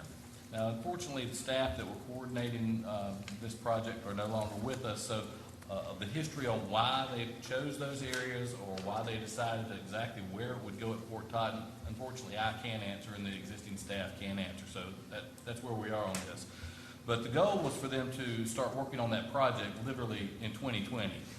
COVID affected the project, bidding on the project, and then prices coming higher than funds they received affected it, so they had to rebid this project a few times. Finally, they were able to bid it a different way where they looked at 1 bus stop instead of 3 bus stops, and they chose to do Fort Totten at that time. The reason they chose Fort Totten at that time was because that bus stop, and it's currently serves as a bus stop, there are 19 stops a day on 3 CARTS routes. How many people use it and drop off on there, we can't answer that, but based on the CARTS route, there are 19 different stops a day through there. So, construction started mid-March. Right after construction started, we started receiving complaints on that. So we made the recommendation, look, let's continue. Let's just get this installed because we have a deadline on this with HUD funds. We don't want to lose the HUD funds for this. We continue to hear concerns. Alderman Bingle reached out, asked that we issue a stop work order on this pending this come to the Board of Aldermen for discussion. I reached out to the elected officials. We did receive a majority to stop work, so we're here tonight to discuss this further. I do want to say that I do recommend we continue installing the bus stop where it is currently at. If the board wants to move it at another time, that is perfectly fine, but I just want you to understand that because of the issues with COVID and things like that, our backs are against the wall to have this installed by the end of April. We can evaluate the stop. If it needs to be moved, it would have to be moved to somewhere else on the Fort Totten property, which we could do that. We've already talked to engineers. It would have to be designed to HUD specifications. We could not use HUD funds to do additional engineering and design. That would be on our dime. We do have funds in the city general fund to take care of that if this board wants us to do that. So we're happy to answer any questions to the best of our ability on this. Mr. Foster, thank you for that information. Do you have a roundabout how much it would cost if the board was to vote against leaving it there? what it would cost us? So if it were to be moved, if it were to be moved, it would cost us probably $20,000 to $30,000. That's the estimate we've received. Okay. Well, I'll just give my thoughts on it. I understand this is my ward. I actually did have the ability to speak with Jeff and Amanda when this project was going on a few years ago. I'm excited about the 3 locations because they're very important to the city of New Bern, the Vault Center. We do utilize the UBO Center a lot. There's a lot of elderly that don't use the internet, don't want to make phone payments. They physically go in and have to hand cash to someone or speak to someone. And then also on Craven Terrace is going to be very good for the community. I support all the work that the staff has done. I know that I went to a meeting a couple of weeks ago in regards to these HUD funding funds, and the community did say that they would like to see this project completed. And I think this is a win for the community. And I respect your thought process in allowing it to move forward because the funds were already allocated, the work was already done, and if we decide to move it tonight, that's $20,000 to $30,000 of taxpayer money that is going to go to do that when there may have only been a few complaints. I believe and know that the previous individuals that worked here did their due diligence with letting the community know and getting any kind of feedback, and so they proposed it, they did the work, and I think we need to move forward with it. So I will be hopefully voting to move forward with the project. I would also like to add that we did do some research, because staff did inform me that the board was made aware of where the locations were, and we did research, had Brenda look back, and we could not find where specific locations were provided to the board in terms of any presentation. It is included in the action plan, but it just had the address listed, so really, the information you have, and I've given this to you, what you see on the rectangle, that is the current location of where the bus stop is going. Now, the only thing that has not been completed on that is the shelter, the bench, and the trash can. If it is to be moved, we're recommending the first three spaces as you come in the parking lot, which is adjacent to the brick building beside the UBO office. One last question under my, when you said the information was put in the 5-year action plan, that was actually presented to the board, correct? I believe that was, yes. Yes, thank you. So, Foster, where is it currently going to be located? It is currently on Fort Totten Drive. You'll see the rectangle box right there. The area that this is put used to be just a gravel area, and so they paved the area now. They've got curb and gutter and a sidewalk there. Is that over by the electric? That is at the Fort Totten UBO office. Okay. Yes. But the it's location, basically where the staff park. okay, on the back side of it? On the back side, that's correct. No, it's on the side street. That part, Fort Totten Drive is on the street. So that's, I don't want to interrupt you, Alderman Best, if you have more questions, but it is Fort Totten is the street that comes, so if you're coming down Noose, you would take that left-hand turn at the UBO. That street there is Fort Totten, and some of my concern from the citizens was the safety issue as you're turning off there. The bus would have to come in, make a U-turn to come back in to drop people off on that side of the road. And it's just some concern coming around that corner with the bus there. That's been a concern. This is in my ward, and and the citizens reach out to me. I've had a record of 13 citizens who are opposed to this location. And again, 5-year plan, yes, and Alderman Harris, do you remember we had a phone call with, I believe Foster was on the line, it was a Zoom call, and Mr. Ruggieri, and we had thought that the bus shelter was going to go in the little park, that little pocket park there on Roundtree, and he said, no, we're moving locations. Yes. So, but never said where the location is, so we never really knew where it was going to be, and again, we never knew what the location, it was never presented to the board. All it was the funding for bus shelters. I totally admit I knew there were bus shelters, I knew there were funding, but never did we get any display to say here, here. And from 5 to 3 to 1. Now, there's only one bus shelter, this one. And Well, there's still gonna be the 3, it's just it's the problem with the funding, and it's HUD funding. So if we're holding this process up or don't get it in, this doesn't look good as a city. we don't have enough funds to fund the other 2, do we? But We we do. currently do not have enough allocated to fund the other 2 shelters, that's correct. And Alderman Banger, you are correct. All 3 of the routes are coming down Noose or Broad Street, either one way or the other. So when they do turn down Fort Totten, yes, they do have to turn around. Now, once this came up, the assistant city manager and the public works staff engineer and I, we met out on site, and we were just observing to see how the carts, buses normally go. And actually, I talked to one of the drivers to see where they actually dropped off.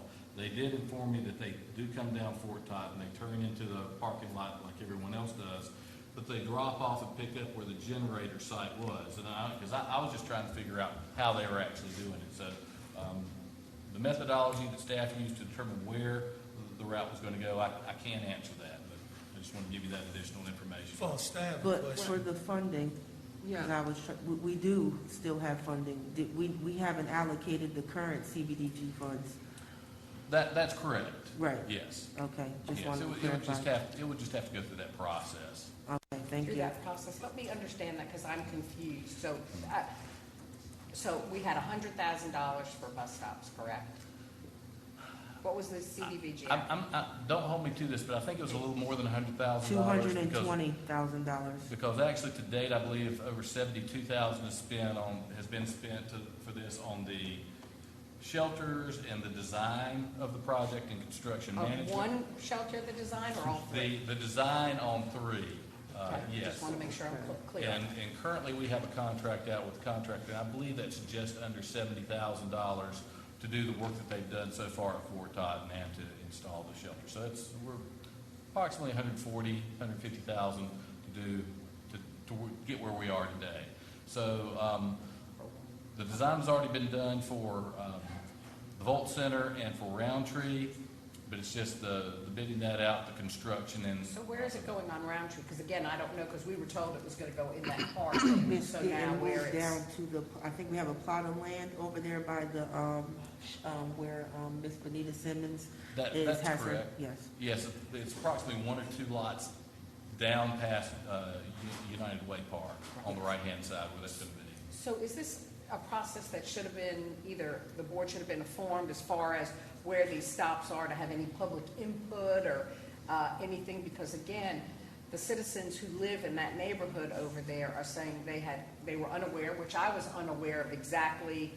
I'm with you, because I saw how the carts came in. I thought it was going to be in the parking lot. When I saw the address, and we did that terrible word assume, and not knowing the exact, because nowhere did we have any paperwork or mappings or anything with a star to show us where this was.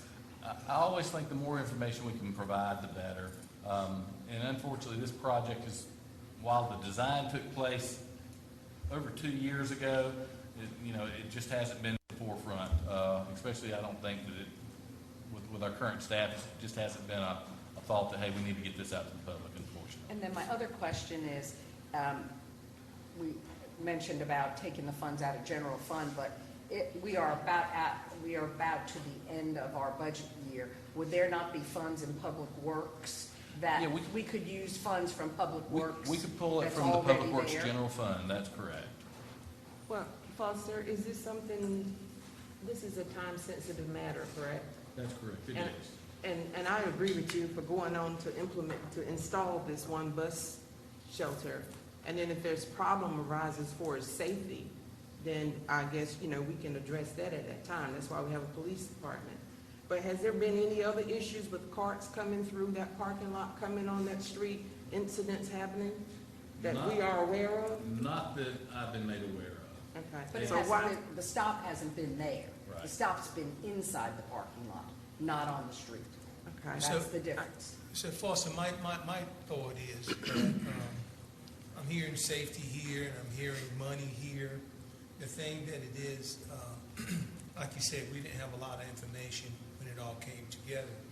So with that area being developed now, that could be for a big truck that comes in to park there versus a person had to turn all the way around and actually come off the bus, go into the building, which it was inside of the parking lot before, which I think would probably been a safer a place for them, where they'd have a chance to stop, because we have crosswalks on the premises that they can actually use. So that means a car would yield to that.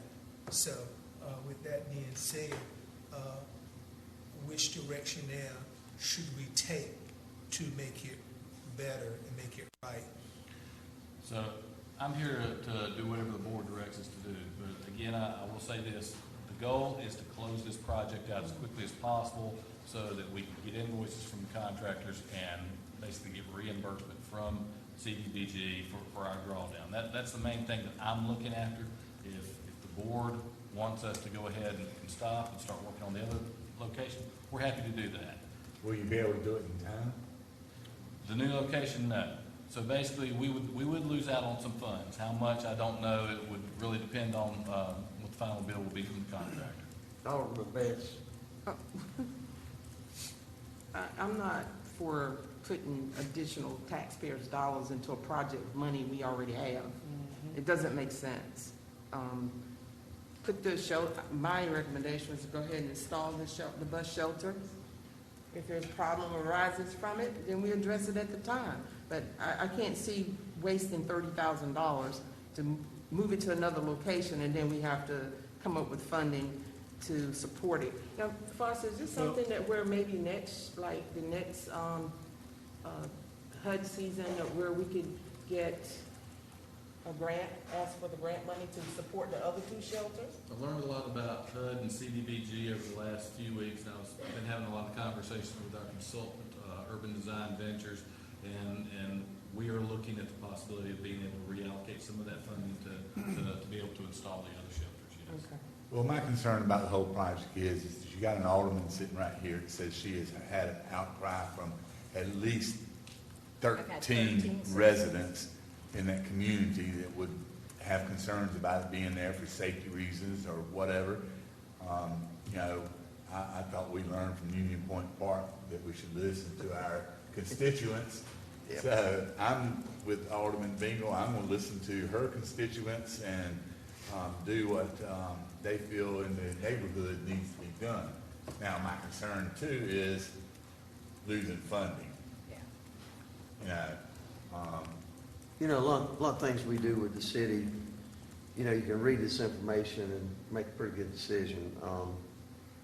When all this came up, I wish somebody had asked me a year ago or something. I'd have probably done something different besides read some information. When this did come up, my chagrin was that I went over for about a half hour one day and sat there and waited for that car's truck to come. I had read all the road maps and everything to try to get familiar with the system. And I tried to figure out why folks would want to embark at that location. I know the history of that whole neighborhood. And the first thing I was concerned about, and I am concerned about, that's a very busy street. It's right near a traffic light. It's not uncommon certain times of day. That is a cut through. That's between Moose Boulevard, Broad Street, Trent Road. There's a lot of people use that road. I happen to be one of them, getting back and forth. Sometimes I go to First Street, sometimes I go to Fort Totten. Having said that, a little bit concerned about the interaction of a bus stopping there and the stacking of cars and the conflict there. But part of what, just sitting there for a half hour waiting on that bus, when the bus pulled up, it pulled up where that star is, which to me, bus locations around the county and the city, they do different things for different folks. This one here to me, I might be wrong, but I think that, and I don't know the relationship with cars and how long they'll allow a client to disembark, do something, and then get back on that bus. I have a feeling that some of the folks that will be coming here are going in and pay a bill. As I think I've heard, some folks don't have transportation, they don't have internet, they have to go to the billing office to pay their bill. So the first question I had watching that bus over there is, you know, folks, I'm 67 years old now, and 20 more years from now, I'd much rather get off that bus where that star is to go in that billing office to pay a bill than to, at 87 years of age, be over there on Fort Tarleton Drive, having to walk through the drive-through line. You know, that's the drive-through, that's where people go to pay a bill. So that means I'm not gonna walk that way, or I'm gonna have to walk down toward the area today reporting and then walk back around and then go in there, or I can go out front. Now, if I do that, I'm gonna possibly get run over by somebody at that ATM machine. So I guess maybe if I were to use that bus, I could walk down the News Boulevard, walk down the sidewalk, and then walk over and go in the other side, because you don't go in the side of the building where this is. So as I watched all this, and I'm sure Clark's probably, other than the fact that the construction was going on, they have a system. They know a whole lot more about what they're doing than I do. But the safety factor seemed to be much better where the star location was. And the ultimate needs of the community, I thought, are being met better. Not to say somebody's riding carts and knows that we have finally, after 30 years or whatever it is, we have finally put some public bathrooms in there. Somebody might be riding a bus going to another stop and might say, and I don't know if they can, hey, could you stop and wait a minute, I got to walk in the city of New York billing office to use the bathroom. I don't know, but it just seemed to me like that the star location, the ultimate goal I think we're all trying to do is help our citizens better. And I just think that's I'm concerned about the amount of traffic stacking there, the conflict with the bus, how many times a day somebody else on the board probably knows more about it than I do. But the whole idea of somebody being able to pay a bill, I think it's going to be very difficult there, and I think that star location would be very much better. But again, I don't know that anybody on this board really had the information that they probably needed. So, well, I think it better serves the community anyway where Star's located, because number one, there's the dollar store, Family Dollar store just there as well, that if they didn't want to go pay their bill, they might want to go shopping or whatever. So, but my biggest concern is what, the people in the neighborhood just think it's going to be safe. You took a day off and rode all around on the carts, didn't you? All by myself. Well, tell us about it. I mean, Nobody rides it. You're supposed to pay $1 to ride it. I didn't see the first dollar bill exchanged. There was a couple of people that got on at Walmart, and I asked the driver, I said, why didn't they pay? And they said, well, we got an arrangement with RCS or somebody. We just write it down and we get reimbursed at the end of the month. Just a couple comments since you gave me the floor. This project was first brought up during the MPO, and one of the very first suggestions that was made is whatever the design of this bus shelter will be should go through HPC to get their approval. Because what you don't want is inconsistency throughout your city for the same bus route. You want the same bus shelter to be recognized whether you're downtown, whether you're in Five Points, or whether you're in a commercial district. You want the shelter to look the same. So does this have HPC approval? I can't answer that. I can, it doesn't. I don't ask a question if I don't know the answer most of the times.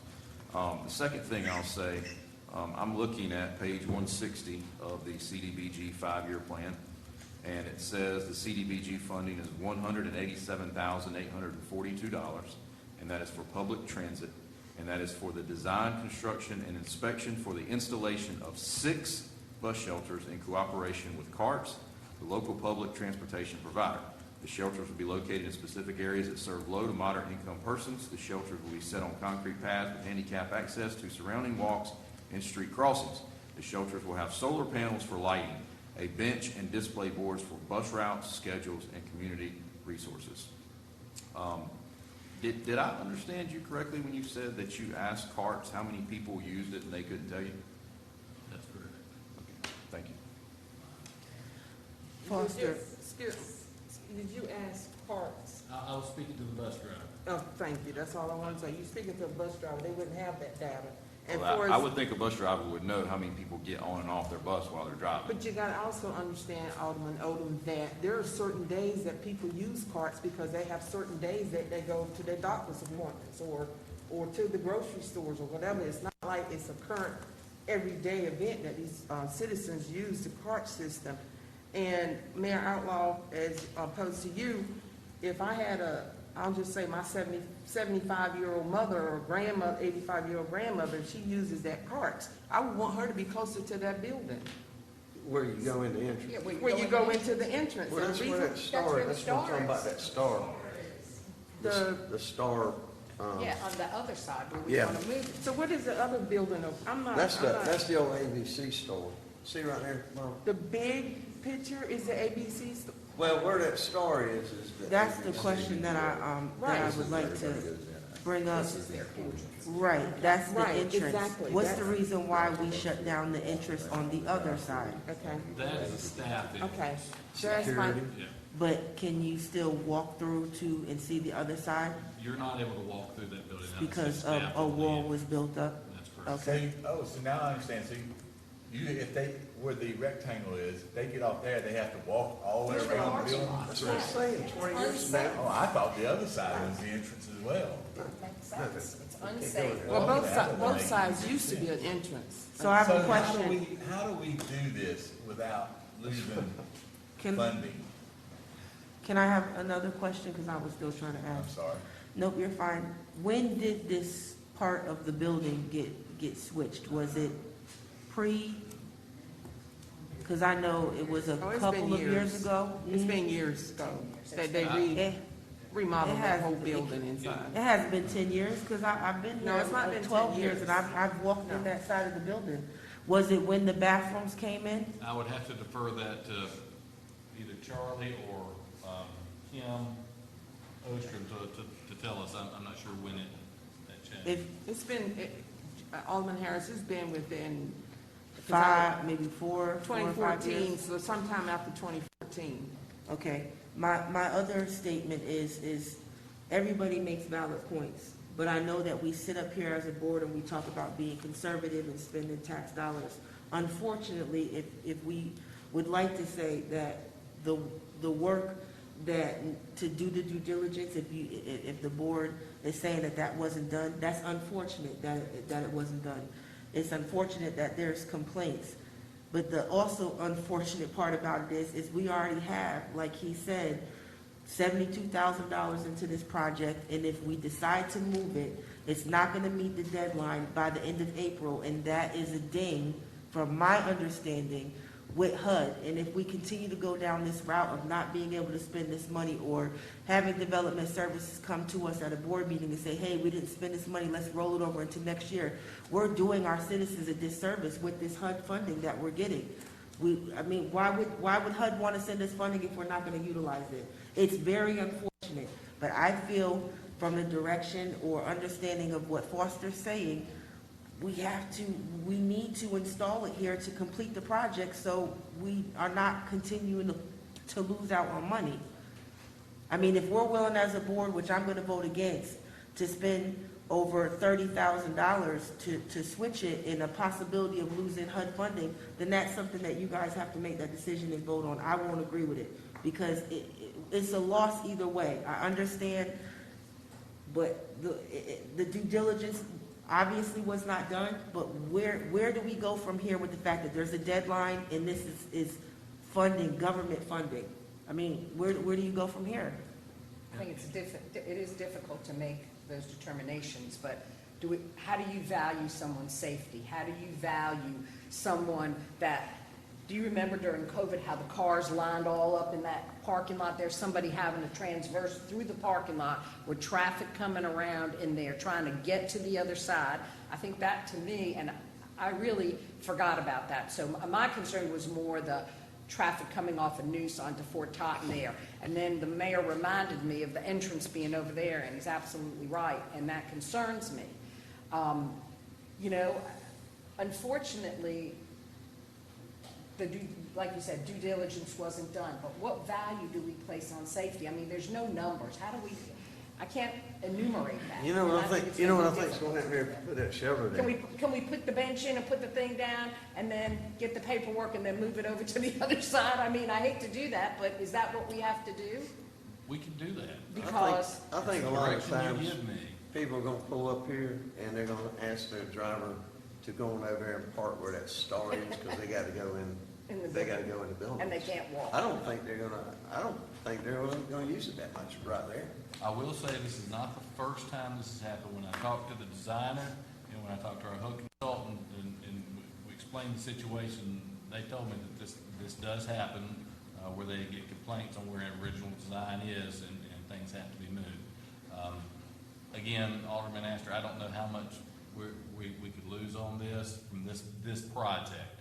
I'm supposed to have a conversation tomorrow with our consultants to give them an update on what direction the board gives us, and I can give everybody an update from there. Think we can get an extension? No, we're not going to be able to get an extension. Foster, I have a question. When you're talking to HUD, can someone explain to me how we're worried about the checks and the balances of this funding, but almost 188,000 was supposed to install 6 bus shelters, but it's going to end up installing 1? Am I understanding that correctly? You're understanding it correctly on there. I can't understand why we broke it down that way. Realistically, it just wasn't gonna work. So I just been updated. I want to be clear. So when HUD comes here to verify that we've completed this project so we can get this funding, is HUD not going to say where's the other 5 shelters at? They could, and what I don't know is what our consultant has already updated in. How much did the consultant make on this deal? I believe that our consultants could get up to 20% of that. Well, I mean, 2 of them are wrapped up in storage somewhere. Right, I mean, the are gonna stuff be is purchased, it's about getting it installed, and the thing about it is, like you said, we all know with COVID, Stanley White, the elevator, everything went up, the prices went up. So if COVID didn't happen, these would already been installed. That's where the information that I'm gathering. So we have to make a decision, and, I don't think anyone's on this board negating that safety is number one. We speak about it all the time. But I do want to make it clear that I understand, and it was very exciting for you to take your day to get on the bus shelter. But the carts is used. It may not be used when you saw it, but carts is definitely used, and it's a necessity. These 3 locations are going to be pivotal to our community, especially the Vault Center. This area is unfortunate that this one was put here. I want to just do the best, make the best decision. If the board feels it needs to be moved, then it needs to be agreed upon to spend that money. But the citizens need to know that their tax dollars are going to be going to this misfortune and the due diligence that wasn't done. And that we already have $72,000 into the project. And I also think the taxpayers need to understand they're spending $188,000 to get 1 bus shelter installed. But there's 2 more shelters that's already been ordered, am I Right. correct? I understand, but They they just still got got to be funding. installed. We won't have the funding to Yes. install. We have $220,000 of funds that we had in, Foster, can you explain, we had a meeting for the CBDG funds last month. This is for FY '23. Exactly. These are, Yes, but that's total funds, 220. It's not just going to the bus. Right. That is for. Understood. Okay, Right. I thought you meant, No. he said 187. That was That's previous, right. because every year Okay. we get an allotment, and so if you You're correct. I don't know if it was recorded, but DeAsia was the one that did it, and the community stated that they would like for the city to continue to complete this project. And that, I also said it when we talked about the ARP funds, that if this money wasn't allocated to that, because we found some other type of funding to finish the bus, that it should go to the McCotter House. So we found money for the McCotter House, and this money will still be allocated. The community would like to see the bus shelters completed. So we will have the funding to complete the other 2. Can I say something here, please? So Foster, this is on the side of, what is that, Lucerne Way? No. Or not? Fort Totten Drive, that's what I mean, Fort Totten. Where the current bus stop is Fort Totten Drive. Yes. Okay. So what is the feasibility of that UBO office, I don't see that would be a safety issue if the customers can go in through that side entrance there. I know, is that a big problem for the way that the building is designed right now? To open up those doors, because I know at one point in time, you could go in on both sides of that building. The way it currently is, yes, they would have to reconfigure. So the building has been reconfigured to where everyone comes in on the, Right. if you're looking at it, the right side of the building, and that's where all the, first line, front line staff are to assist. Okay. I have a question too. That's where the star is at, right? That's correct. The ATM machine that's there, it's not attached to the building, correct? That's correct. It So between the ATM machine and the building is a walkway, correct? Right, it's a driveway. There is a driveway. So you have driveway here from the building to the ATM, and then you have the driveway from the ATM to the street. Is there any creative idea if we have to put it here because of the situation with funding, if the board decides to do it that way, where we can create a walkway to the other side? Because cars don't have to go in that way. If you're using an ATM, you can do the side of the Well, we ATM had an and go agreement out. when we bought that building from First Citizens, there was an agreement that there would always be an ATM there, so. No, I'm not saying take the ATM away. You have the building, the ATM, and then the open space. There's two open spaces. So, because it's not attached to the building. So if you create a walkway that way, they still are able to drive up to the ATM and go about their business. I'm just trying to come up with creative ways, thinking outside of the box because of how much money we have and the fact that we have a deadline with HUD that we will not meet. And it does not look good for a city to not utilize the funds that were allocated. Foster, have we ever experienced this as a city where we maybe received kind of like a warning for not utilizing our funds or being delayed on using our funds when it comes to HUD? For CDBG funds, the city of New Bern has received several warnings over the years, and it's mainly because of the projects that we have applied for. Case in point, the Duffyfield Wetland Project is something that takes several years to do, and these funds are really ideal to be able to expend them in a year. And that's one of the problems. We've got to start looking for projects that we can complete quickly. And so if this continues to happen, although they've given us a couple of slap on it. It will continue to happen. So We have already had enough discussions that the line has been drawn in the sand when it came to this, that the whole CDBG thing is going to be addressed. based on your leadership, correct? But That's correct. But I'm just Yes. saying hypothetically, if we were to make a mistake, can HUD say we're no longer gonna give you any funding? Don't you lose 50% of the funding that you would get in the following year? I can't answer that. Now, there is always a possibility that we could lose some funding especially if we don't expend allocated funding, but there are other mechanisms in place, as I was talking with our consultant today on what we could do to get below that ratio Okay. of spending. Can Colleen come here? It might help some of us to pull up on the computer 6064 Totten Drive, because you could really see what you were talking about here. You were talking about this driveway here. I just think it might be helpful on Google Earth, and you can actually see all the cars parked here, what it looks like. It might be more helpful to view it as you're coming around from Noose, that turn there, you've got a driveway there, and then here's the bus stop. I mean, there's just a lot going on there. I just can't imagine why they chose that. Cannot imagine why that was It chosen. is definitely unfortunate. I just Yeah, feel, that if we can figure out a way That's what I'm to, saying. The only way I would acquiesce is if we screw it in today, get the approval, and tomorrow move it to the backside. Otherwise, I just feel like it's dangerous. It's not. so, good for- is that an option to do that? But It then is. we're still utilizing funds to move it because we have to redesign it. That's correct. We could not use HUD funds to do a You second still design support and that? things like that.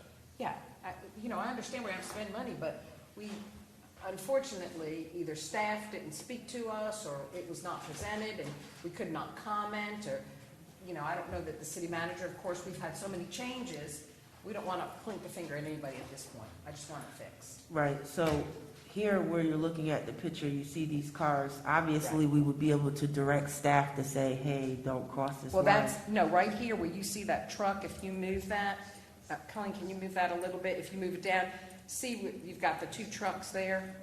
That's where Right the there, stop that's would where be. the stop But is, I'm it is saying, right now. where right, they built it. over in this building, I can't touch it, but you see where the first white truck is? Uh-huh. So if obviously staff is directed not to come either out or in that way, if you go over to where the ATM, you see that red truck, that's the way that it's going. It's two-way. But if you can create a makeshift walkway for them to walk around the building, Still far where. It is, The other it way, is. where Carts is doing right now, they're pulling right in, right at that doorway. People get out, walk right in. I'm just trying to give an alternative because Understand. of the But like I said, when situation. you think about that, they have to, I assume they've made a pathway now or something, but you gotta walk through the driveway. How do you get there? You know, it just doesn't make, none of it makes sense to me. Mm-hmm. And I just think they put it there and really didn't think it through.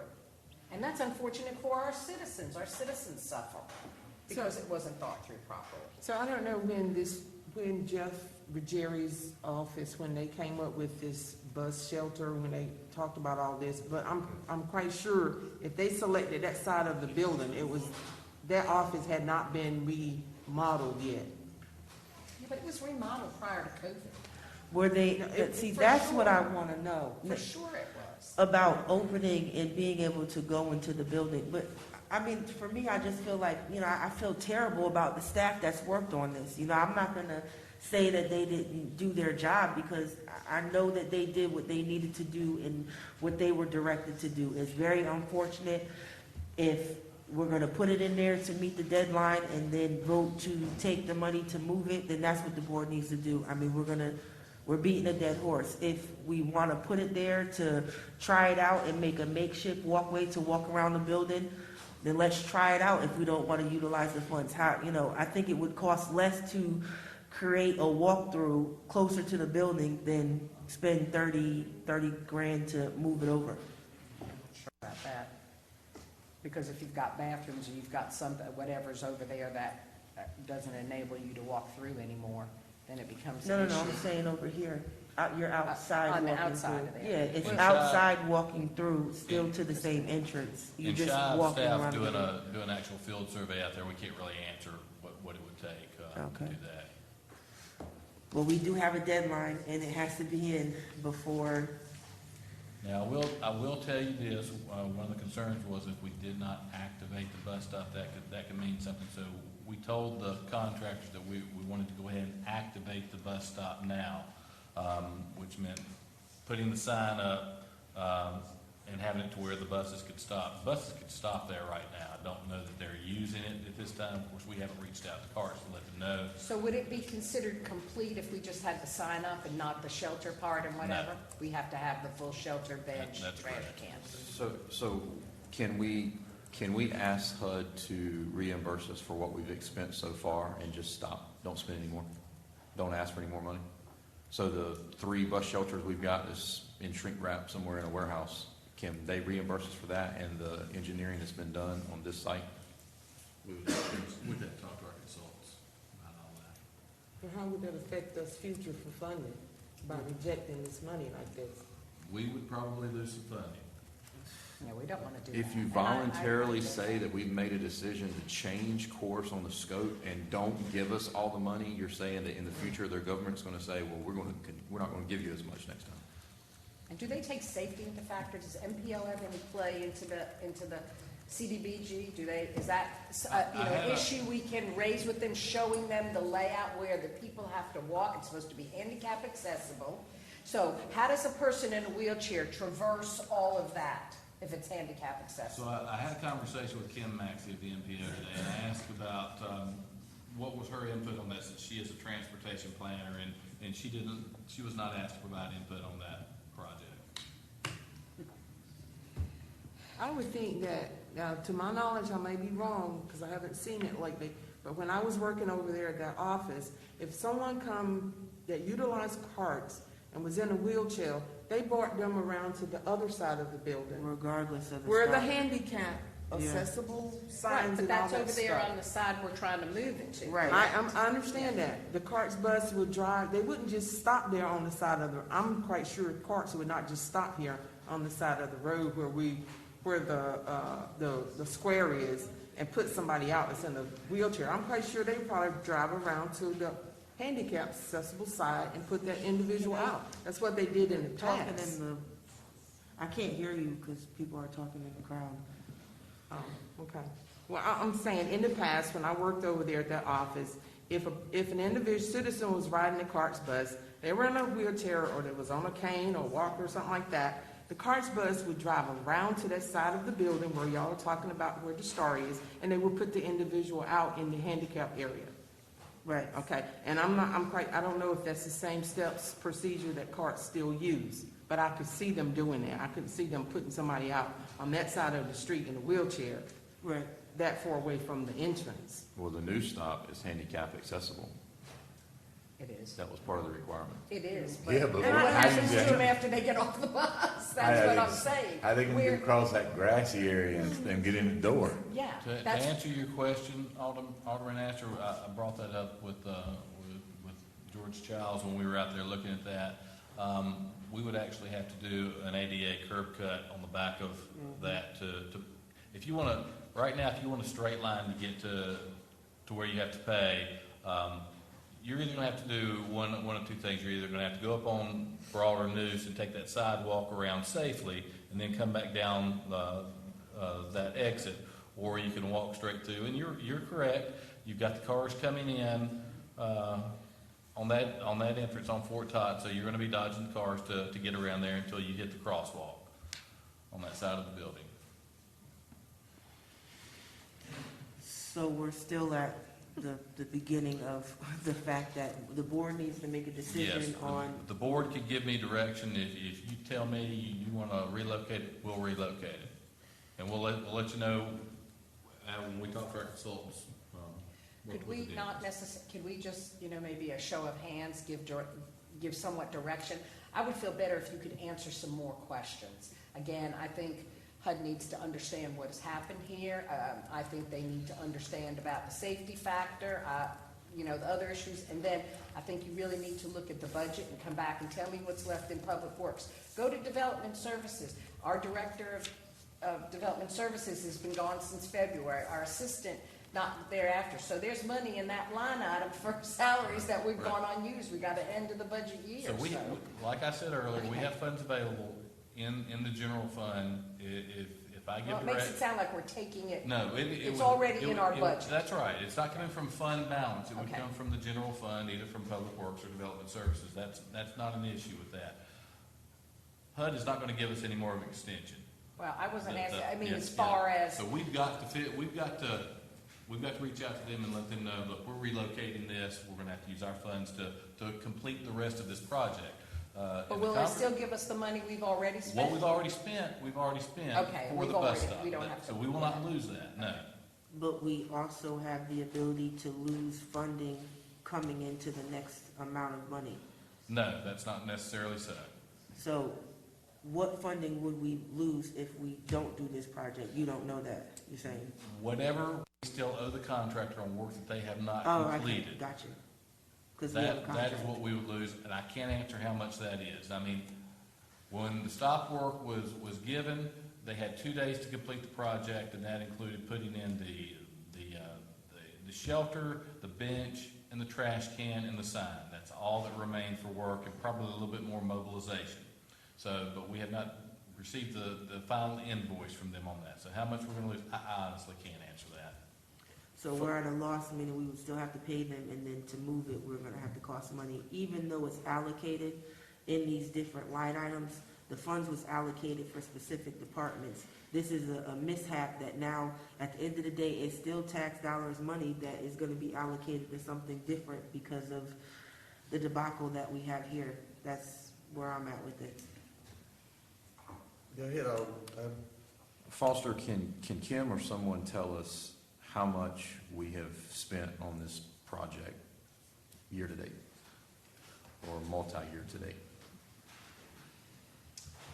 Not sure if Kim or George tell us. Because essentially, what my previous recommendation was to essentially cut our losses. It was a mistake. We've got the shelter.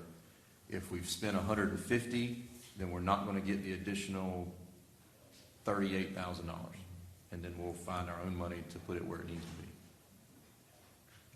And pay the contractor the remainder money that we owe them. That's covered. Whatever we've already expended would be covered out of this funding. That's correct, from our understanding, Right. our consultant informed us. Versus spending all of this money knowing that we're going to move it to spend more money. So just to understand what you're saying, you say a contract's $100,000 and we've spent 50, we still owe them 50. Where is that funding? That funding is going to be able to be paid from the CBDG funds or us? That's what I'm trying to understand, because the money that we have, we can't, if we don't complete this project, we can't take the HUD fund money and pay what we owe the contractor. That comes from us. Am I correct? Because you're not completing the project, and you're going to let HUD know they're going to. What would not be completed on the project as of right now would be the installation of the shelter, the bench, the trash can, and the sign. The bus stop, in all intents and purposes, is there. Mm-hmm. It's there. The concrete, the asphalt is there. We're not gonna lose those funds on what have been spent so far. Right. And what's been built. It's the amount of money that is gonna cost to erect and install the shelter, the bench, and the trash can. If we do not install that by the end of the month, that is what we're gonna lose. How much is that gonna be? That could be,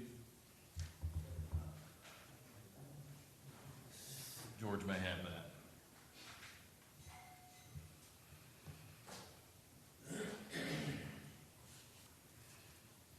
I believe from the bid line item from the contractor, it was approximately $7,500 for the install of the shelter. So the actual fabricated shelter, that was what their charge would be. So we just an additional $7,500 is what we would have outstanding.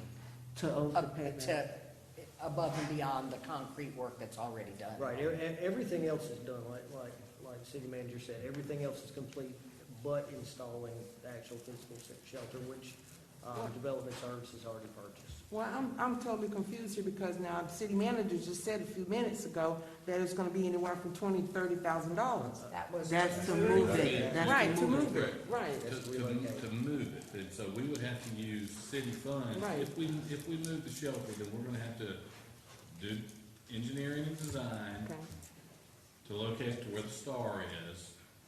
We're gonna have to have someone pour the concrete, then whether staff does it or we contract out, someone's gonna have to put the shelter, the trash can, the bench, and the signage in. So we'll just round it up to what, $38,000? No, we're estimating the entire thing between $20,000 and $30,000. Okay, perfect. Yeah. There you go.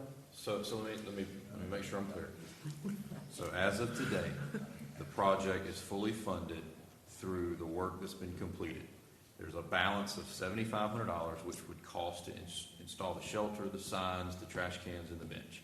So we could essentially tell HUD, thank you for what you've done, thank you for the curb cut, the concrete, all the grading, all the engineering work, pay us for that, we're good to go, you can keep your $7,500, then we can do whatever we want to with the bus shelter.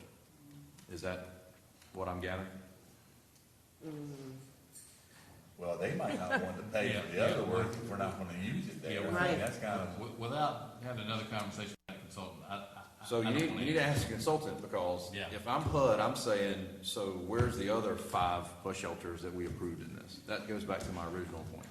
And think about this, if you go ahead and say, well, let's not lose this $7,500, let's get them to install it. If we do decide to move it after it's installed, we're gonna have to pay somebody to take it down, which would then be additional money in addition to what you're saying to re-engineer the new location. Yeah. And of course, if we relocated, staff would relocate it. And my last point is, this is CARTS, which is a county function.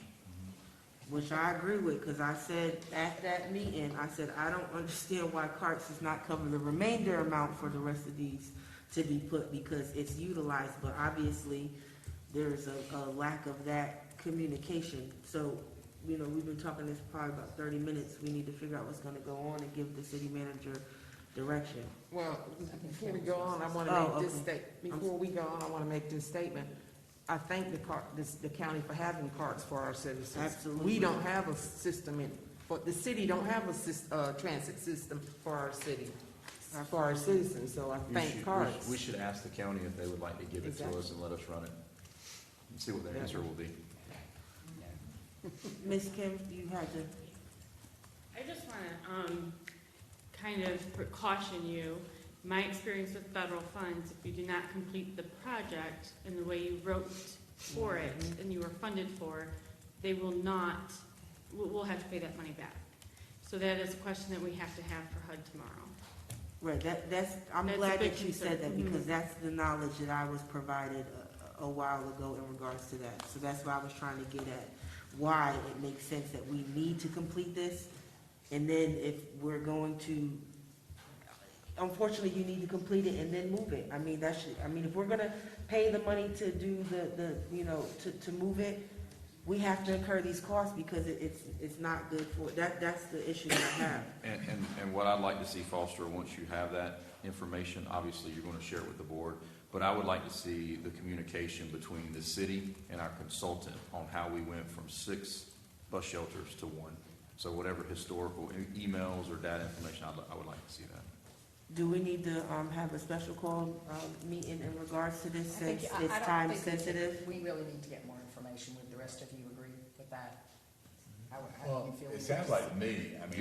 You don't want to see how we got from. I said, we need to get more information. Oh, I thought you said you didn't want to see. No, I Oh. said, we need to get more information. I think it would be prudent for us to get more information and totally understand so that we can answer questions from citizens, public, Right. whatever. How So, long would it take them to install? They'd be through by the end of the month, correct?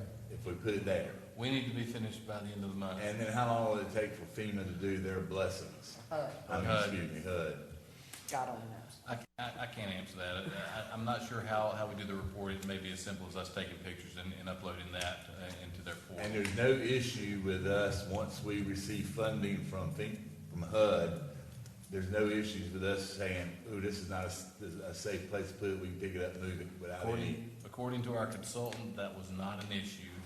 The consultant would Wow. do the paperwork to make the, That's what I'm saying. make the adjustment. I don't plan. Put it in and just do what we Is need it to do possible for until you the to get time frame. answer all these questions and then, again, have conversation with each member of the board? If we need to have a special call meeting, then we have a special call meeting. Whatever the board wants us to do. Is everybody okay with that? I mean, I feel like we need to just go ahead and call the special call meeting now, or do you feel that if you get the information and you inform us that if we make a decision on the 26th, that it could be installed before? I can't guarantee it would be, if we wait until the next meeting, I can't guarantee that we can get the contractor to mobilize in that short of notice. Okay.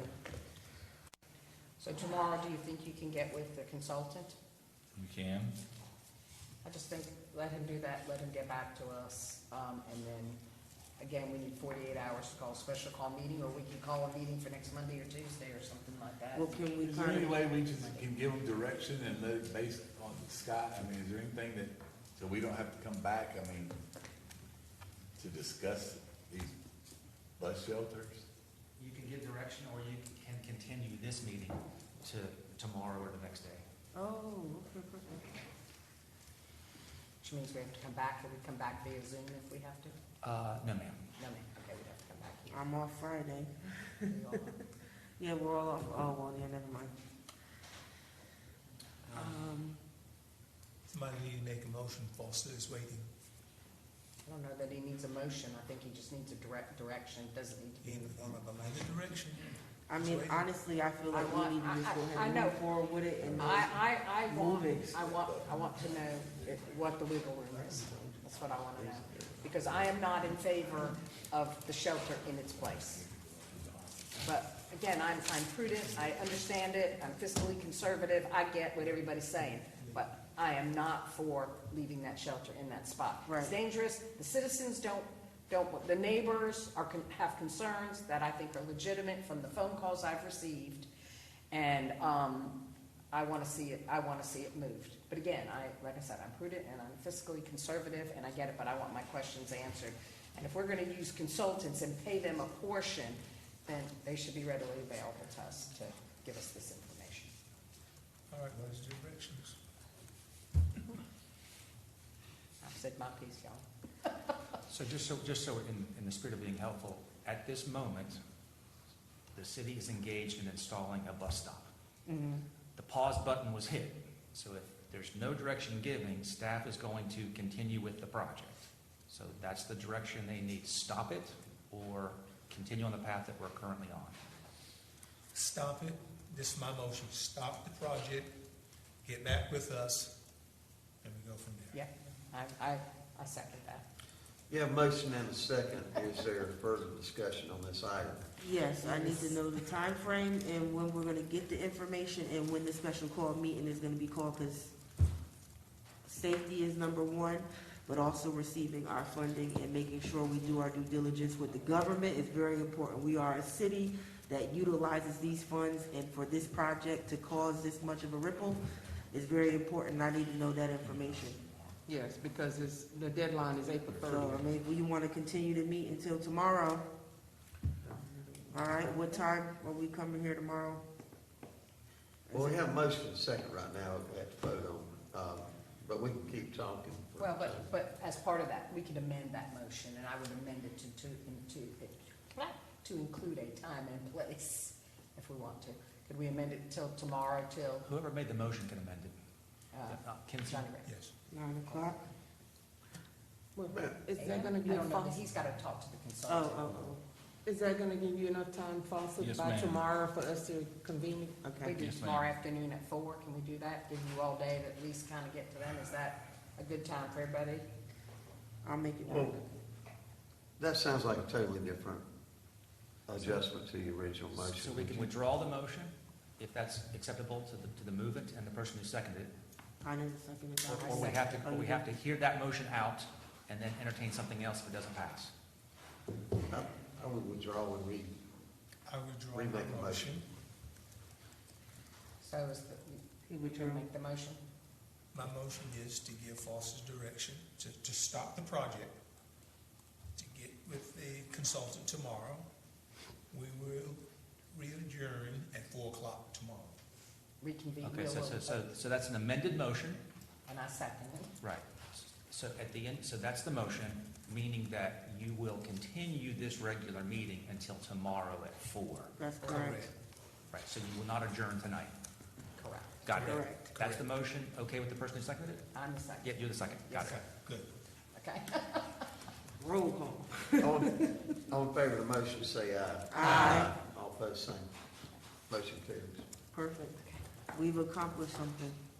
as a Item number team. 18. Mayor, next item is an update on the racetrack road project. This time I'd like to ask Mr. Childs to come up and give an update.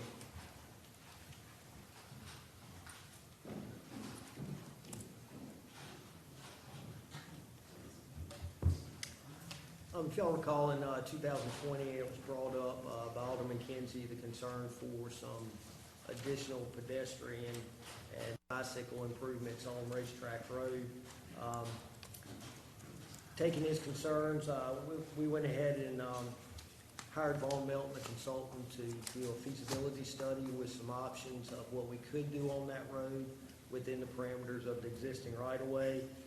There were several ideas given out, and the most feasible cost-wise and with the real estate that's in the right-of-way was an option to expand the road, so we'd end up with wider shoulders. So what Von Melton came up with was a set of plans for us that takes an existing 22-foot roadway section on Racetrack Road. So from Elizabeth Avenue up going north to the railroad tracks, we would expand that road from 22 to 28 feet. So currently you have two 11-foot lanes. So what we would end up with is 4-foot paved shoulders on either side, and we would reduce the lane width down to 10 feet. And the reason for doing that is to try to slow the traffic down on that road, since it is going through residential housing. We also had an alternate on that project to do the repairs and resurface from the railroad tracks north to News Boulevard.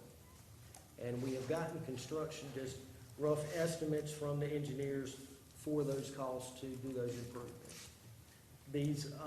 This project was not included in the capital asphalt paving for Public Works this prior year.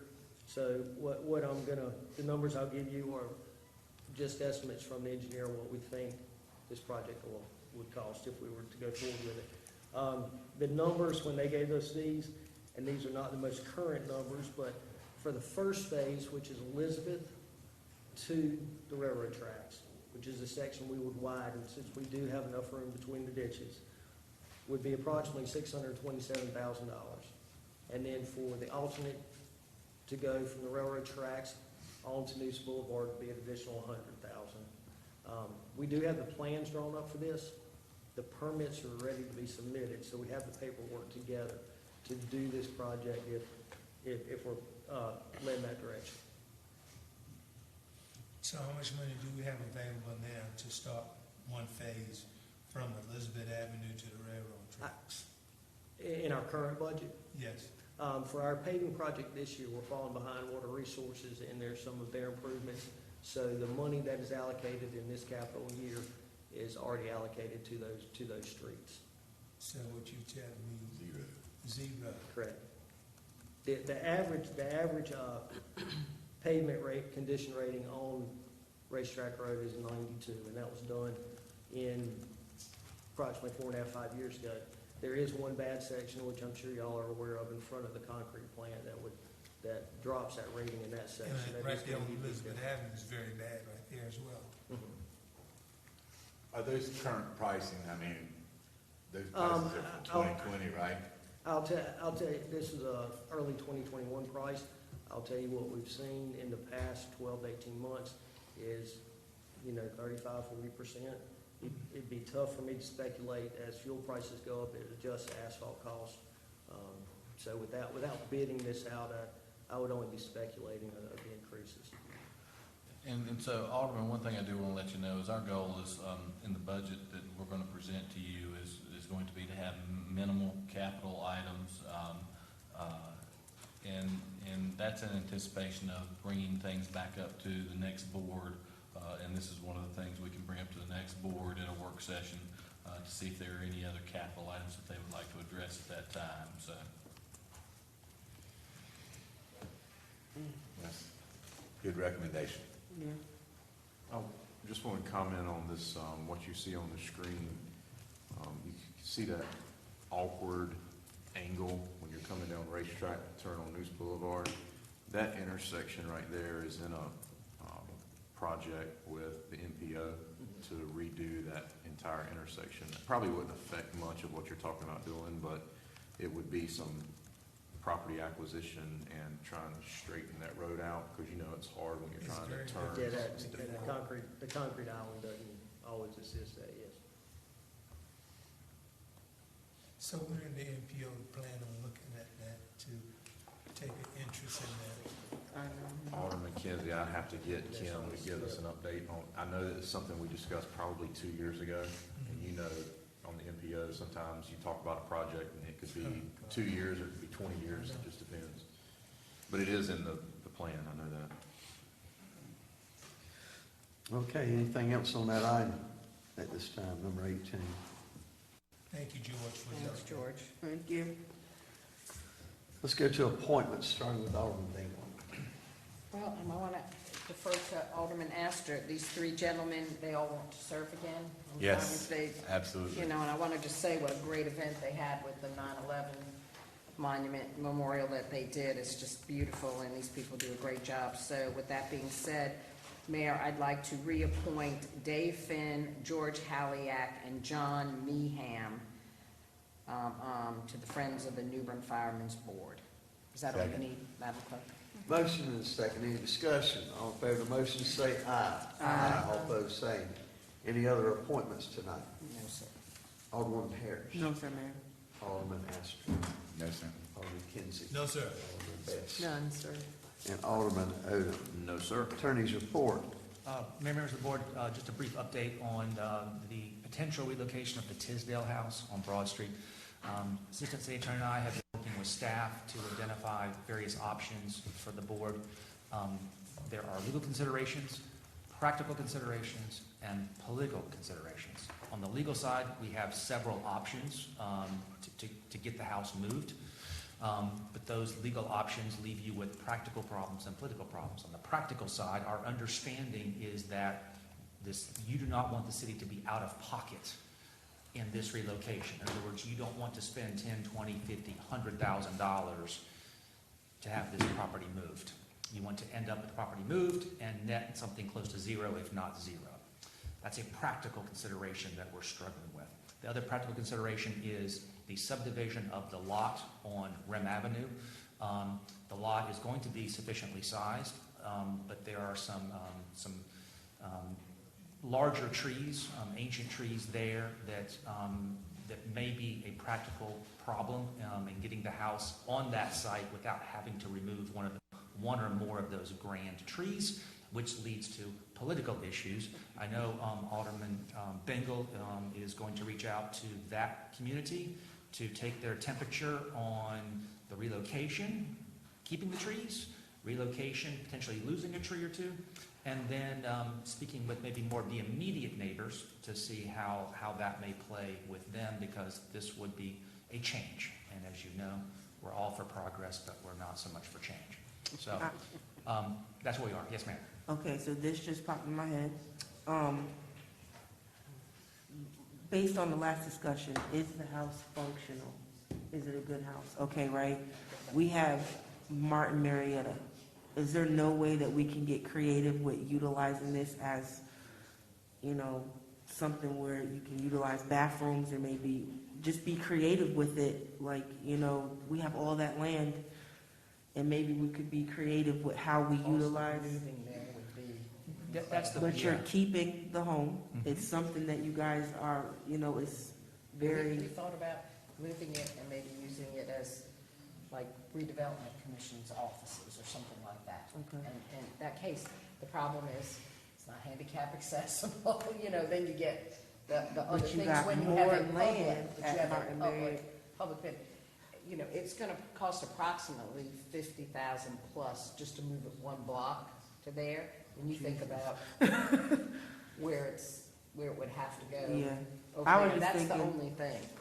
I'm not saying that that's not a bad idea Yeah. or anything like that, it's just the practicality of it. Like they come in, hey, you're passing out information, or like A visitor center. Yeah, visitor center, type of thing. I'm not from here to know how much of a history it is, but I know that we talked about it for like 45 minutes, and I just feel you don't want it to be demolished. I mean, that's an option. Be creative. We have all this land that we were given. I mean, and that saves from trees being cut down or any type of frustration within the community. We may just, Yes, ma'am. spend the extra money to move it down there and get creative. Yes, That's what I'm ma'am. thinking. We've been racking our brains looking for other options. We've thought of the Redevelopment Commission, the Housing Authority. There are lots in Dryboro. There are lots around the Queen Street, Pollock Street corridor. There are places for it to go. It's like an antique car. They're awesome. We all love them, but they are very expensive, and it's more of a passion project than a project that pencils mathematically. Right, that's true. Just throwing that out there. I have a suggestion, you're gonna be surprised. You're gonna take it and move it? No, absolutely not. No. That would be surprising. Can we put a sign in With the front of the building? hospital. And the sign says, free house to whoever wants it, but it has to be moved by a certain date? That'd be great. Yes, sir. Can we do that? Does I the mean, hospital I thought want, you had- does the hospital want a visitor center? no, ma'am. Okay, thank you. Can we give direction to I staff thought to you put a asked sign? that, though. We did. We've put it out there. Mark it as a Where- free house. Where do we put it out at? Let's talk about this. Where do we put it? How do we market that we're going to give this house away for anybody who wants it? How do we market it? Let's do a Facebook video. No, I'm then. serious. I want to know, how do we market it? Go find me page. Development services marketed it. I'm sure it was on the city's webpage. Oh, okay. I'd have to defer to development services. Unfortunately, that staff is gone, and so I hate that. I know. Alderman, I know. hate It's- that. I know. It's not a reflection on you, I know. Foster. Not So at all. please know that. We're in an unfortunate But can we- situation. can we Mr. just- Shelley, can we Mr. just Shelley, get has $200 or HPC $300 talked and go put a about it sign or up there? mentioned it? Okay. I mean, put it up there for 2 weeks, a month. I mean, 4 by 8 sign. Give me direction, Hey, I'm all for putting a sign Yeah, out, put a sign out sign, that there. doesn't. Let's do a live video. Get Colleen out there and go live on the Facebook and let's repost it. I mean, someone's gonna I wanna, like the free house idea sign, or whatever else, if you wanna do with social media is fine too, but I Yeah. definitely think we ought to put a sign. yeah, free, get the I guy thought we that had spins discussed the that. thing I thought over that's at supposed the to been jewelry done shop too. and I thought say we free did house. too. That's the reason I asked the question. Yeah. So is that motion good enough for you, Foster, to go ahead and just put a free I house? guess just need directions. I make a motion to direct staff to put a sign in front of the Tisdale House, free house for whoever wants it, but it needs to be moved by whatever date staff determines is applicable. I second that motion. Second.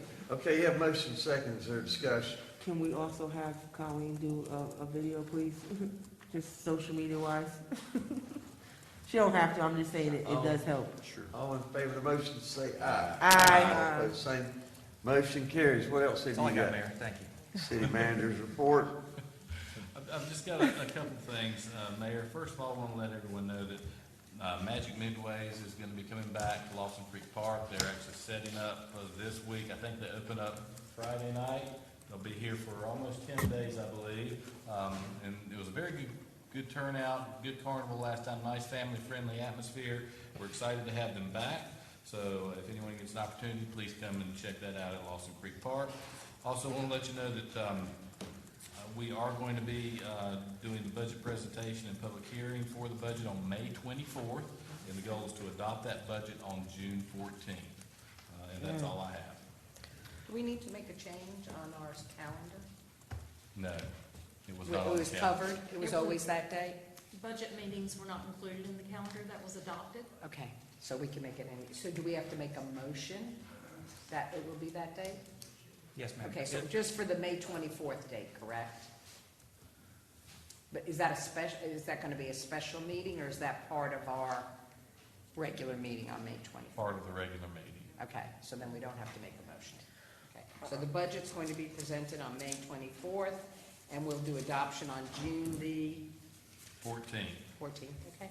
And just to throw out there, the board is okay with the seated board after the election voting, because we were here when the budget was created. If that would be the first meeting in June, and what would happen is the old board would do that voting, you would sign and die, correct?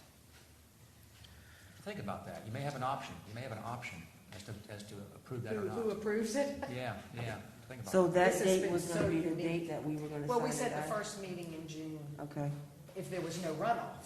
So everything is really up in the air. Okay. There is a runoff. Lord, And that's one of the reasons we're looking at a basic budget, okay. Yeah. just to meet our statutory requirements. Well, I mean, personally, I feel we've sat here for this, and we should approve the budget and let the next board, whoever that may be, carry on fresh. So, I agree. yeah. Okay, new business, starting with Alderman Bingham. If you would mention Tony and the American Flood Coalition in your report. Okay.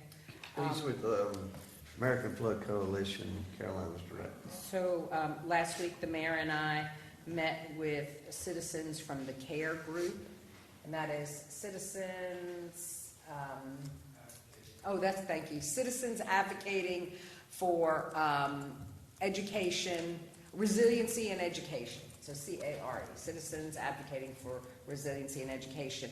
And they have been the backbone, really, of working with us on the resiliency plan that we adopted and brought in-house here. So lots of hard work, lots of money spent on this. Of course, Alderman Best and myself, and some of Alderman Harris's area really got, hit pretty hard, and we want mitigation implementations and resiliency implementation so it doesn't happen again. So anyway, we had a great meeting. We talked about the plan, some positives, some negatives, and moving forward. So the mayor got on the phone Mr. Tony McEwen, who was previously the communications director for the city of Wilmington. He is now the executive director of the American Flood Coalition, and it is a free organization for us to be a member of. And basically, he would do the flood czar work. So that organization would be the outreach for people to get information, if this ever happens again, to help us to prepare our citizens better, to help us implement some of this resiliency plan, to look for funding and other things. So he would be an amazing resource because there's so many communities. So he's going to be representing, I guess, Wilmington and other areas that's in there, and there's no cost to us. So I've asked him if he would please come to New Bern to not only address the care group, but to address us as well and talk to us, and we can ask questions for him. So, you know, one of the members of the care group said the most important thing in everything is education. We've got to educate ourselves. We've got to educate our citizens and our staff so that we can, you know, not have to go through what we went through the last time. Of course, that was a 500-year flood. None of us had ever been through anything like that. I think we did an amazing job, but there's still people that are out of their homes, and we acknowledge that and try to find ways to not let that happen again. So does that cover it, Mayor? Yeah. That's all I have. Got anything? No, sir. Alderwoman Harris. Yes, so I just like to, you know, thank the staff, appreciate all the work that you do, all the leadership. Foster, appreciate all the work that you do, although, you know, it gets a little crazy. There is going to be a meeting at the Omega Center on Cedar Street tomorrow at 5:30, discussing the social districts proposal in regards to that information. So if you have any questions or concerns, this is a great time to go to this meeting. It is public. Again, it is at the Omega Center tomorrow at 5:30. Tomorrow at 5:30 at the Omega Center. It's about the social districts. I just want to reiterate so that people know, because, you know, that information. Then the other meeting for this is also going to be on April 18th at the Chelsea at 2:30. So you have 2 times to go and express your feelings, whether you're nay or for it, at these 2 meetings. Alderman Harris, if you don't mind, just want to make sure people understand. This is not something that has been set up by the city of New Bern, by the Board of Aldermen. Yes. This is being promoted and put together by Swiss Bear, Chamber of Commerce, Downtown Business, and the TDA. Yes. We have not been involved in that process. None of us are on that committee. They are doing all their due diligence. They'll present it to us, and then we will do our due diligence. Correct. So I just want to make sure that people understand this is not Thank something you. we could. Exactly what she said. They're doing their due diligence to let us know what's going on before it's presented, which that's what needs to be done. They're taking the correct steps, and that is all I have. No, thanks, sir. Alderman Kinsey. No, sir. Alderman Best. None. Alderman Odom. No, sir. Do we need a closed session meeting tonight? I believe you do. Is that We correct? do, sir. Yes. We do. Yes, so that would be pursuant to 143-3-1011, A6, to discuss a personnel matter. We have a So motion. moved. Second. Motion and second to have a closed session. All in favor of the motion, say aye. Aye. All opposed, same. We're going to have a closed session.